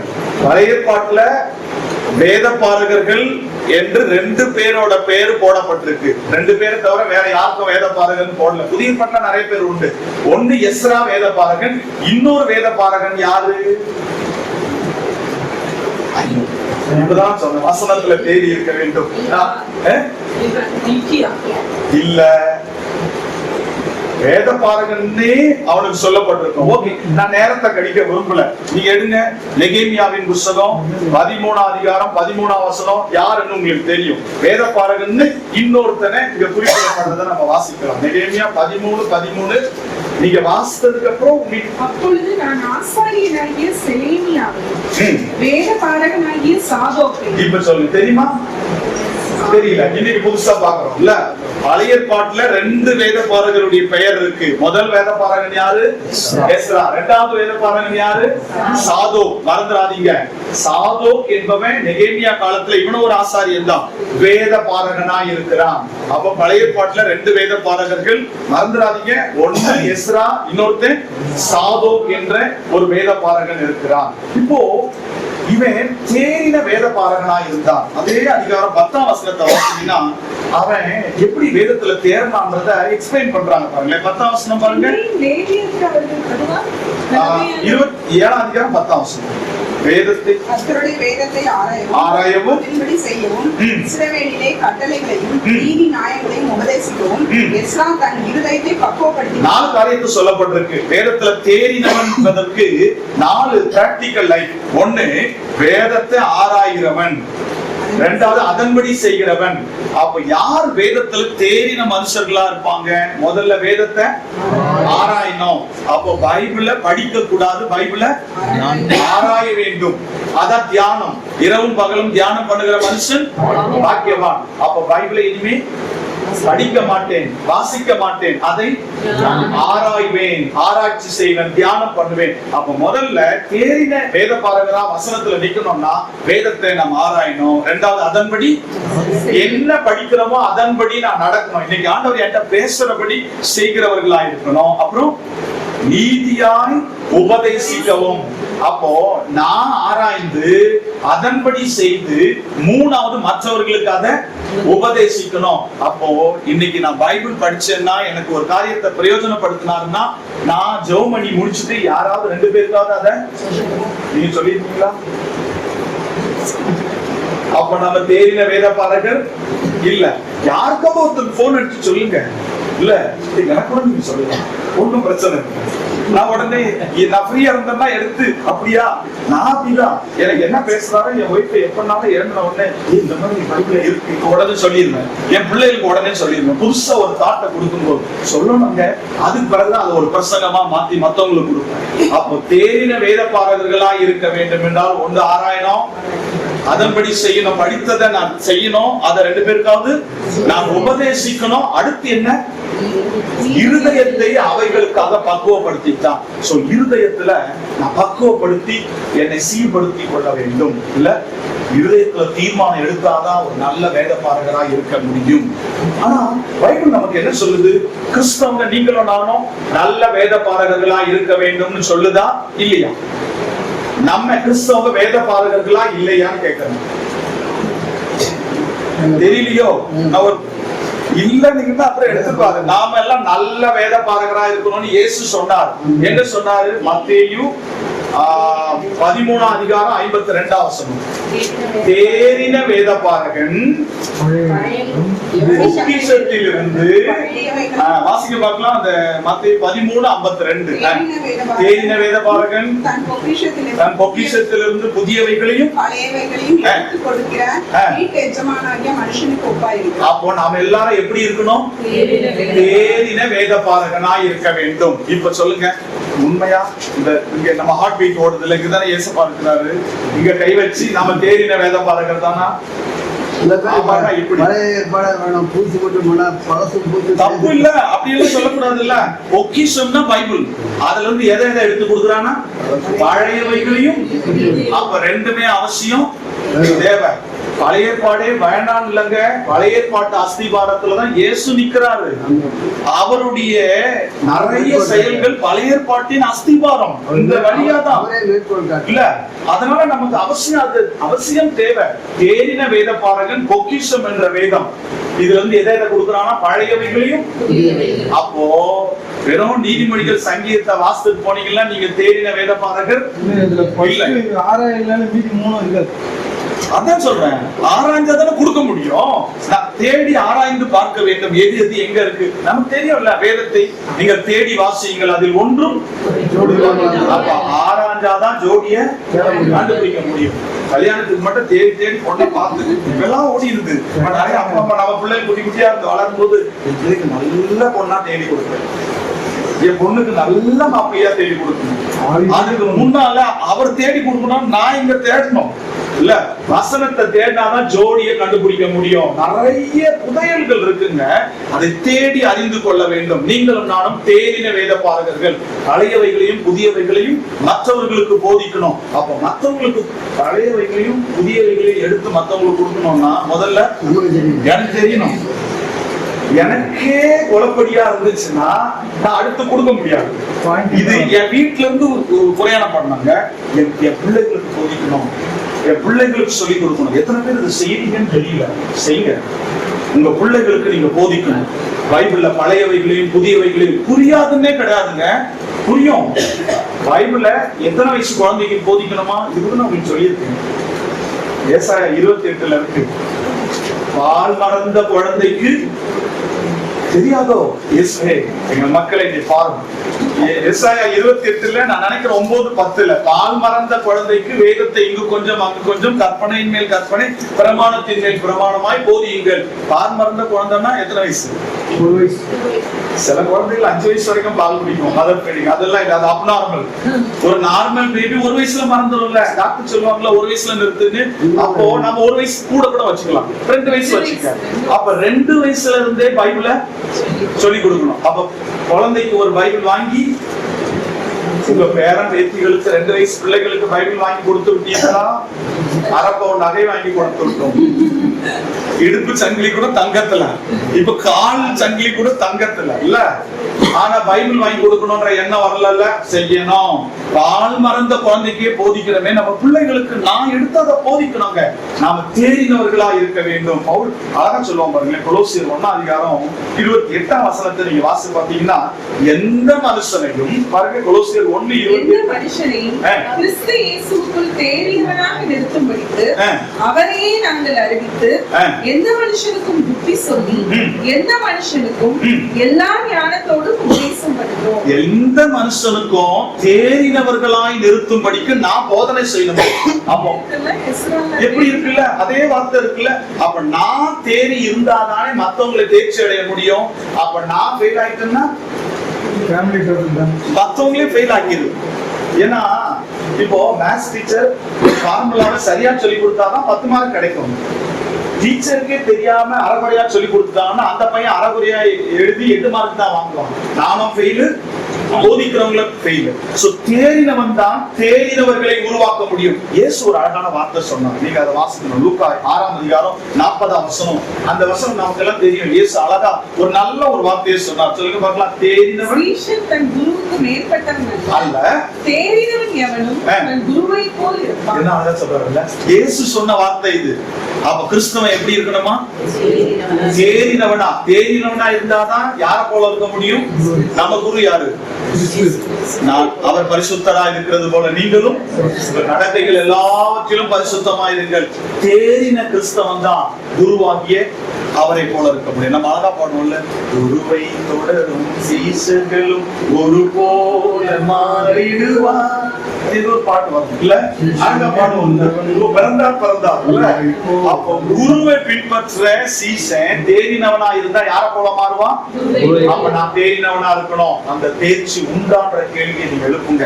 அப்படின்னா நான் தேர்ச்சி பெற்று மற்றவர்களுக்கு போதித்து தேர்ச்சி அடைய செய்ய வேண்டும். அதுதான் எசேக்கியேல் சொல்வார், நீயோ ஆயத்தப்படு, உன்னோடு கூடினவர்களை ஆயத்தப்படுத்து, அவர்களுக்கு காவலாளியாய். முதல்ல தேர்ச்சி யாருக்கு? நான் ஆயத்தப்படணும். இரண்டாவது மற்றவர்களை ஆயத்தப்படுத்தணும். மூணாவது அவங்களுக்கு காவலாளிகளா இருக்கணும். இல்ல சோ அந்த தேர்ச்சி பெறுகிற ஒரு அனுபவத்தோடு நாம் காணப்பட வேண்டும். இப்போ நீங்க பாத்தீங்கன்னா இதுல இந்த எஸ்ராவின் புத்தகத்துல அதுக்கு பிறகு நீங்க 14ஆம் வசனத்துல இருந்து 28 வரைக்கும் நீங்க வாசி பாத்தீங்கன்னா கடைசி வரைக்கும் எல்லா பொருட்களையும் எஸ்ரா கையில கொடுத்து அர்தசாஸ்திர ராஜா எல்லாத்தையும் கொடுத்து அவனை அனுப்பி வைக்கிறது, வழி அனுப்பி வைக்கிறது தான் நாம இதுல வாசிக்க முடியும். ஆனா அர்தசாஸ்திர ராஜா எஸ்ராவுக்கு 2 பட்டம் கொடுக்கிறான். முதல்ல வந்து தேறின வேதபாரகன்னு சொல்லி அவனை பத்தி எழுதுறாரா, இது அர்தசாஸ்திரம் எழுதின கடிதம் தான் இது. ரெண்டாவது இன்னொரு பட்டம் கொடுக்கிறார். 12ஆம் வசனத்தை வாசித்தீங்கன்னா அவன் லெட்டர் எழுதுறாரு. ராஜாவாகிய அர்தசஷ்டா பரலோகத்தின் தேவனுடைய நியாயப்பிரமாணத்தை போதிக்கிற உத்தம வேதபாரகனாகிய எஸ்ரா. இப்போ யார் சொல்றது? அர்தசாஸ்திர இந்த புறஜாதி யாருக்கு பட்டம் கொடுக்குறான்? எஸ்ராவுக்கு. எப்படியா? உத்தம வேதபாரகன். இல்ல அப்போ ஒரு கிறிஸ்தவன் தேறினவனா இருக்கணும்னா மற்றவங்க இருந்து நல்ல சாட்சி தேவை. உத்தமர்கள் பைபிள் அப்படி நிறைய பேர் உத்தமரா இருக்கிறாங்கல்ல, யாரெல்லாம் அப்படி ஒரு ஃபர்ஸ்ட்ல இருந்து வாங்க. நோவா தன் காலத்தில் உத்தமனாயிருந்தான். அப்ப யோபு உத்தமனாயிருந்தான். யோசுவாவுக்கு இருக்காதல்ல, தானியேல் உத்தமனாயிருந்தான். காலேப் உத்தமமாய் பின்பற்றினான். இப்படி ஒரு பெரிய பட்டியல் போடலாம். உத்தமம் உத்தமம் உத்தமம் இல்ல. அப்போ கிறிஸ்தவத்துல என்ன தேவை? தேறின கிறிஸ்தவங்களா இருக்கணும்னா உத்தமம் தேவை. உத்தமம்னா என்னது? சில நேரத்துல சொல்லுவாங்க பெரிய உத்தமர், பெரிய உத்தமி அப்படின்னா என்ன? உண்மை, எல்லாவற்றிலும் சரியாய் வாழுகிற வாழ்க்கை இல்ல. ஆண்டவருக்கு முன்னால கிறிஸ்தவன் உண்மை உள்ளவனா இருக்கும் இல்ல, அதுதான் உத்தமம். இன்னைக்கு இல்ல அதான் உத்தமமான ஊழியக்காரனே சொல்றாருல்ல. அந்த உத்தமம் என்பது ஆண்டவருக்கு முன்னால பெர்ஃபெக்ட்டா இருப்பது, கரையற்று இருப்பது. இன்னும் சொல்லணும்னா நீங்கள் கிறிஸ்து என்ற ஒரே புருஷனுக்கு நியமிக்கப்பட்டபடியா இல்ல, அவர் வரும் வரை நீங்கள் கரையற்றவர்களாய் உங்களை காத்துக் கொள்ளுங்கள். அதுவும் கரைபடாத கன்னிகையாக, அதுக்கு பேர் தான் உத்தமம். கரைபடாத கன்னிகையாக இல்ல. நம்ம சொல்றோம்ல, யாராவது ஒருத்தர் புருஷனுக்கு துரோகம் பண்ணிட்டா, புருஷன் மனைவிக்கு துரோகம் பண்ணிட்டா என்ன சொல்லுவோம்? அவர் துரோகி, உத்தமமா இல்லைன்னு சொல்றோம்ல. இன்னைக்கு பரம தகப்பன் சீக்கிரம் வரப்போறார். அவர் என்ன? கற்புள்ள கன்னிகையா இருக்க விரும்புகிறார். அதுக்கு பேரு தான் உத்தமம். அவர் வரும்போது சொல்வார், உண்மை உத்தமம் உள்ள ஊழியக்காரியே ஊழியக்காரனே என் ராஜ்யத்திற்குள்ள பிரவேசி. புறஜாதி கைகள்ல உத்தமம் என்ற பட்டம் பெற்ற இந்த எஸ்ராவை போல தேறின ஒரு மனுஷரா இருக்கணும்னா அந்த உண்மையும் உத்தமமுமான ஒரு வாழ்க்கை அவசியம் நமக்கு தேவை. ஒரு காரியத்தை நான் சொல்லி முடிக்கிறேன் பாருங்க. 9ஆம் வசனம் வாசி பாத்தீங்கன்னா, அவங்க அர்தசாஸ்திர ராஜா அனுப்பும் போது அவங்க பிரயாணப்பட்டு போறாங்க. எப்போ? முதல் மாசம் முதல் தேதியில. எப்போ போய் எருசலேம் சேர்றாங்க? 5ஆம் மாசம் முதல் தேதியில. அப்போ பாபிலோன்ல இருந்து எருசலேமுக்கு போறதுக்கு எவ்வளவு காலம் ஆகுது? 4 மாதங்கள் இல்ல.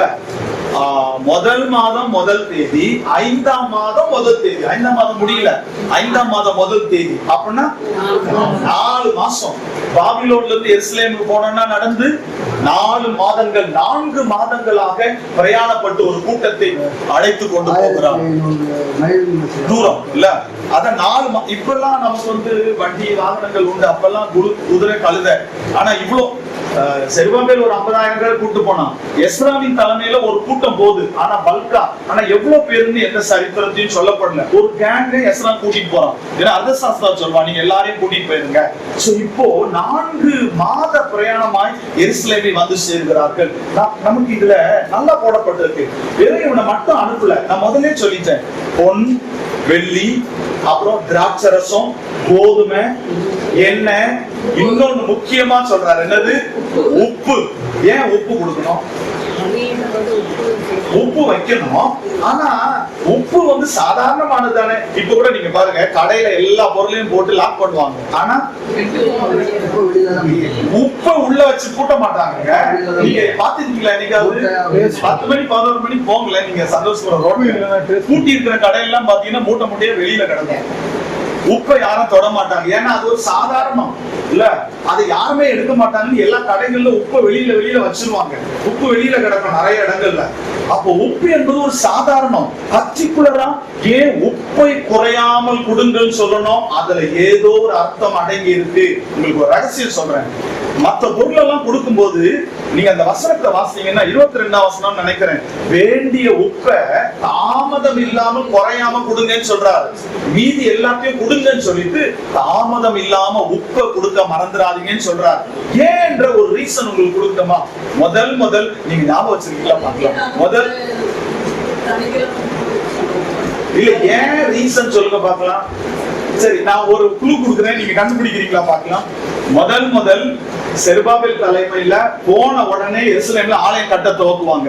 ஆலயம் கட்டும் போது வெறும் பேஸ்மெண்டோட நிக்கும் போது 2 பேர் லெட்டர் எழுதி நிறுத்தினாங்க. யாரு? ரெகும் சிம்சாய். பாத்தீங்கன்னா சின்ன வயசுல மறந்து போயிடுது. பரவாயில்ல, ஐயா கரெக்டா சொல்லிட்டாரு பாருங்க. ரெகும் சிம்சாய்க்கு பிறகு 16 வருஷத்துக்கு அப்புறம் 2வது ஆலயம் தோக்கும் போது டக்னாய் போஸ்னாங்க. சரியா? நாய்ன்றதுனால மறக்காம ஞாபகம். ஆனா ரெகும் சிம்சாய் மறந்துடாதீங்க. ரெகும் சிம்சாய் என்ன லெட்டர் எழுதுனாங்க? நான் பர்டிகுலரா அந்த சாப்டர் தியானம் பண்ணும்போது சொன்னேன், 4ஆம் அதிகாரம் நினைக்கிறேன். பாருங்க, கரெக்டா சொல்லிட்டாங்க. என்ன லெட்டர் எழுதுவாங்கன்னா கோரேசுக்கு எழுதுவாங்க, உங்கள் அரண்மனை உப்பை நாங்கள் தின்னுகிறபடியால் இங்க நடக்கிற அநியாயத்தை பார்த்து கொள்ள முடியலன்னு லெட்டர் எழுதுவாங்க. எங்க? எஸ்ரா 4ஆம் அதிகாரம் 14ஆம் வசனத்தை பாருங்களேன்.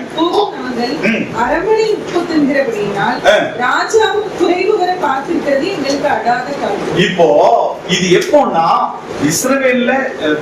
இஸ்ரவேல் ஜனங்க எருசலேமுக்கு ஆலயத்தை தோக்குறாங்க. துவக்கின போது இவங்க நிறுத்தணும்னு சொல்லிட்டு ரெகும் சிம்சாய் லெட்டர் எழுதுறான் பாபிலோன் ராஜாவுக்கு. நாங்க அரண்மனையில் உப்பை தின்றோம், ஆகவே நாங்க தெரிவிக்கிறோம் இந்த ஆலயத்தை தடுத்து நிறுத்துங்க. அதே போல அங்க இருந்து நீ தடுத்து நிறுத்தி விடு. அப்போ லெட்டர் எழுதும்போது பர்டிகுலரா எதை சொல்லி எழுதுறாங்க? என்ன உப்பை தின்றோம்? அரண்மனை உப்பை தின்றோம். இப்போ ராஜா கொடுக்குற அந்த வார்த்தையை பாருங்க. ஆண்டவர் என்ன கனகமேட்டிக் காட் பாருங்களேன். சூப்பரா அப்படியே ஒரு சின்ன விஷயத்தை கூட என்ன ஆக பிள்ளைக்கு செய்யறாரு. அதை நீங்க அந்த 22ல வாசி பாத்தீங்கன்னா அழகா சொல்லுவார். எப்படி அரண்மனை உப்பை இருக்கா நீங்க பாருங்க. 22 வாசிங்க. 7:22. வேண்டிய உப்பையும் தாமதம் இல்லாமல் கொடுக்கணும். எங்க இருந்து கொடுக்கணும்? யாருக்கு சொல்றாரு? அரண்மனையில இருந்து. அப்போ ஏற்கனவே ஆலயத்தை தடுத்து நிறுத்தணும்னு சொன்னா அரண்மனை உப்பை தின்னு அப்படின்னு இல்ல இப்போ உண்டு. இப்போ அது என்னன்னா அரண்மனை உப்பை தின்றோன்னு சிம்பாலிக்கா ராஜாவுடைய மைண்ட புடிச்சா. இப்ப அதே ஆண்டவர் 60 வருஷம் கழிச்சு இப்ப என்னன்னா அதே புறஜாதி ராஜா மனசுல ஏவி அரண்மனை உப்பை தாமதம் இல்லாத கொடுங்க. அங்க உப்பை வச்சுதான் தடுத்து நிறுத்தலாம். ஆனா இங்க அந்த ஆலய ஆராதனையில தடை இல்லாம எதை கொடுங்க? அப்போ சாதாரண விஷயத்தை கூட அசாதாரணமாய் செயல்படுத்துகிறவர் நம்முடைய ஆண்டவராகிய கர்த்தர். அல்லேலூயா. ஒரு உப்பை வச்சு அவன் எப்படி மைண்ட புடிச்சு ஆலயத்தை நிறுத்தினா அதே 60 வருஷம் கழிச்சு நீங்க இது சொல்லாம விட்டுருக்கலாம்ல. ஒரு சாதாரண உப்பு, ஆனா இது ஏன் ஆலயத்திலிருந்து எல்லாம் இந்த அரண்மனையிலிருந்து உப்பை நீங்க தாமதம் இல்லாத கொடுங்கன்னு எல்லா அதிகாரிகளுக்கு சொல்றதுக்கு காரணம் இந்த உப்பு அரண்மனை உப்பை வச்சுதான் அன்னைக்கு தடுத்து நிறுத்தினான். அதே உப்பை வச்சு இன்னைக்கு ஆலயத்திற்கான எந்த செயலையும் தடுத்து நிறுத்த முடியாது. அத நீங்க கொடுத்துக்கிட்டே இருங்கன்னு சொல்றாருல்ல. ஒரு அழகான ஒரு காரியம் என்னன்னா ஆண்டவர் நமக்கு சொல்றது, ஒரு சின்ன விஷயத்தை கூட கணக்குல வச்சு நமக்காக செயல்படுகிறவர். எதெல்லாம் உன் வாழ்க்கையில சின்ன விஷயத்துல நடக்கலையே நீ ஏங்கி இருக்கிறியோ அது எல்லாவற்றையும் நேர்த்தியாய் செயல்படுத்துகிறவர். எனக்கு ஒரு அழகான வசனம் ஞாபகம் இருக்கு. 90ஆம் சங்கீதம் 15ஆம் வசனம். அது கூட ஸ்டார்ட் பண்ணா நீங்க முடிச்சிருவீங்க. 90ஆம் சங்கீதம் 15. நாங்கள் துன்பத்தை கண்ட வருடத்திற்கு சரியாய் எங்களை மகிழ்ச்சி ஆக்கினீர். பாத்தீங்களா எவ்வளவு அழகா சொல்றாங்கல்ல. நீ துன்பத்தை கண்ட வருஷத்துக்கு சரியாய் மகிழ்ச்சி ஆக்குவாங்க. எந்த உப்புல தடைப்பட்டதோ அதே உப்பை வச்சு தடை இல்லாம நீங்க பலிய செலுத்தி கொண்டிருங்க. நீ துன்பத்தை கண்ட எதுவெல்லாம் தடைப்பட்டு அடைக்கப்பட்டு போனதோ நீ துன்பத்தை கண்ட வருடத்திற்கு சரியாய் உன்னையும் உன் குடும்பத்தையும் மகிழ்ச்சி ஆக்குகிறோம். அவர் நம்மை காண்கிற தெய்வம் இல்ல. அவர் எதிர்பார்க்கிறதெல்லாம் என்ன தெரியுமா? எஸ்ராவை போல அந்த தேறின வேத பாரகனா உத்தமம் உள்ளவனாய் காணப்பட வேண்டும். அதுதான் இந்த அதிகாரம் முழுசும் சொல்லி முடிச்ச உடனே கர்த்தருடைய கரம் இருந்ததினால் அந்த கடைசி வசனத்தை முடிப்பார். அப்படியாய் அவர்கள் எல்லாம் பிரயாணப்பட்டு 4 மாதம் கழிச்சு ராஜாவால் அனுப்பப்பட்ட உடனே கர்த்தருடைய கரத்தின் நிமித்தமாக இந்த செயல்கள் நடந்தது. இந்த கடைசி வசனத்தை முடிப்பார்.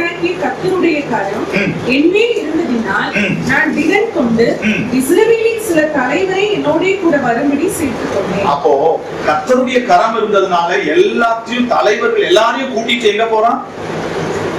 எருசலேமுக்கு மறுபடியும் போறோம் இல்ல. 60 வருடத்திற்கு பிறகு இந்த எஸ்ராவை கர்த்தர் அங்க அனுமதித்ததற்கு ஒரு நோக்கம் உண்டு. என்னன்னு பேக்ரவுண்ட் உங்களுக்கு கொடுத்துட்டேன். ஏன் எஸ்ராவை கொண்டு போகிறார்?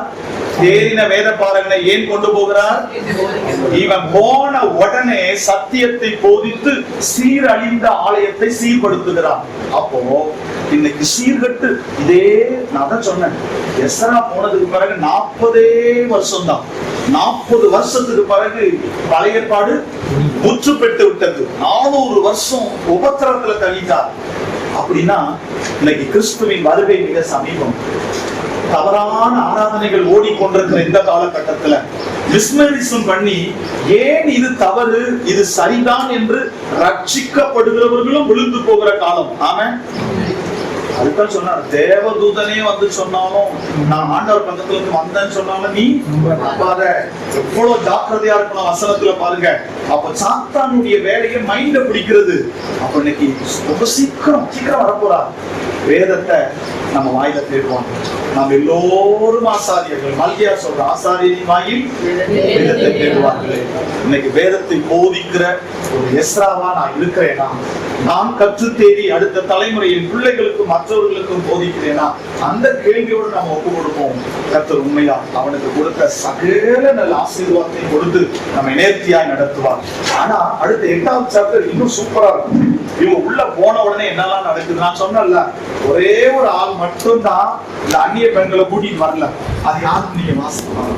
8, 9 வாசிங்க. அப்புறம் அடுத்த மாசம் வரும்போது நான் கேள்வி கேட்கிறேன். யாருன்னு நீங்க கண்டுபிடிக்கிறீங்களா? சரியா? அதை நீங்க எதிர்பார்க்கிற மாதிரி அந்நிய பெண்களை கொண்டு வரவில்லை அப்படியெல்லாம் இருக்காது. நீங்க தான் கண்டுபிடிக்கணும் அது யாருன்னு. கண்டுபிடிங்க. 8ஆம் அதிகாரம் 9ஆம் அதிகாரத்துல அது வரும். ரொம்ப அழகா இருக்கும். 10ஆம் அதிகாரம் முடியும். அழகாய் நேர்த்தியாய் அந்தந்த சமயத்தில் அதை கொடுத்து நேர்த்தியாக நம்மை நடத்துவார். கண்களை மூடி வேலைகளை காத்து நல்ல தகப்பனை நல்ல மதியான வேலைக்காக நாங்க நன்றி செலுத்துறையா. எங்களெல்லாம் ஒரு நோக்கத்தோடு நீ கூட்டி சேர்க்கிறதற்காக ஸ்தோத்திரம் செலுத்துகிறோம். ஆதி அப்போஸ்தலர்கள் இல்லங்கள் தோறும் ஒரு சிலராய் கூட்டி ஜெபித்தது போல கடைசி நாட்களாக இந்த நாட்களிலும் நாங்கள் வேதத்திற்கு முதலிடம் கொடுத்து ஒரு சிலராய் அமர்ந்து ஜெபிக்க தியானிக்க வேத ரகசியங்களை கற்றுக்கொள்ள நீ கொடுத்த நல்ல வாய்ப்புக்காக நன்றி செலுத்துகிறையா. இதை நாங்கள் எந்த விதத்திலும் மிஸ்யூஸ் பண்ணிடாதபடி ஆண்டவரே நாங்கள் இதை உதாசீனப்படுத்த விடாதபடி எங்களால் ஆன மாட்டோம். தேறின வேத பாரகர்களாய் நாங்கள் எஸ்ராவை போல மாறி அநேகரை தேறினவர்களாய் நிறுத்த எங்கள் ஒவ்வொருவரையும் தகுதி கொடுத்த முதலாவது எங்கள் குடும்பத்தை வேதத்தில் தேர்ச்சி பெற்றவர்களாய் நிறுத்துவதற்கு என்னையும் எங்களையும் தகுதி கொடுத்தையா. வேதத்தோடு உள்ள ஐக்கியத்தை இன்னும் பலப்படுத்தும். இன்னும் உத்தம வாழ்க்கை, இன்னும் உண்மை உள்ள வாழ்க்கை, பரிசுத்த வாழ்க்கை, உமோடு உள்ள நெருக்கம் ஐக்கியம் அதோட இன்னும் அதிகரிக்க எங்கள் ஒவ்வொருவரையும் தகுதி கொடுக்கும். அந்த ஒவ்வொருவரையும் ஆசீர்வதித்து நேரத்தை சமயத்தை இழந்ததுனால இடமில்லாமல் போக மட்டும் ஆசீர்வதிப்பீராக. வெயிலும் மழையும் கலந்து இருக்கிறதுனால எல்லா இடங்கள்ல வித்தியாசமான பலவீனங்கள், கோல்டு, ஆண்டவரே ஃபீவர்லாம் இருக்கு. எங்கள் மக்கள் ஒவ்வொருவருடைய இல்லங்களிலும் ரத்தத்தை பூசி பாதுகாப்பீராக. எல்லா தீங்குக்கும் விலக்கி காக்கிறது. தொடர்ந்து குடும்பமாய் ஆசீர்வதி. வருகிற நாட்களில் இன்னும் அதிகமான வேதத்தின் ஆழங்களை நாங்கள் அறிந்து கொள்ள எங்கள் ஒவ்வொருவரையும் தகுதி கொடுத்தும் தயார்படுத்தும். இல்லத்தை திறந்து கொடுத்து குடும்பத்தை ஆசீர்வதி. உங்களுடைய நாம மாத்திரம் ஆசீர்வதித்து அனுப்பும். சுகமாய் இருப்பிடங்களுக்கு கடந்து போகிறது. துதிகரமாய் இயேசுவின்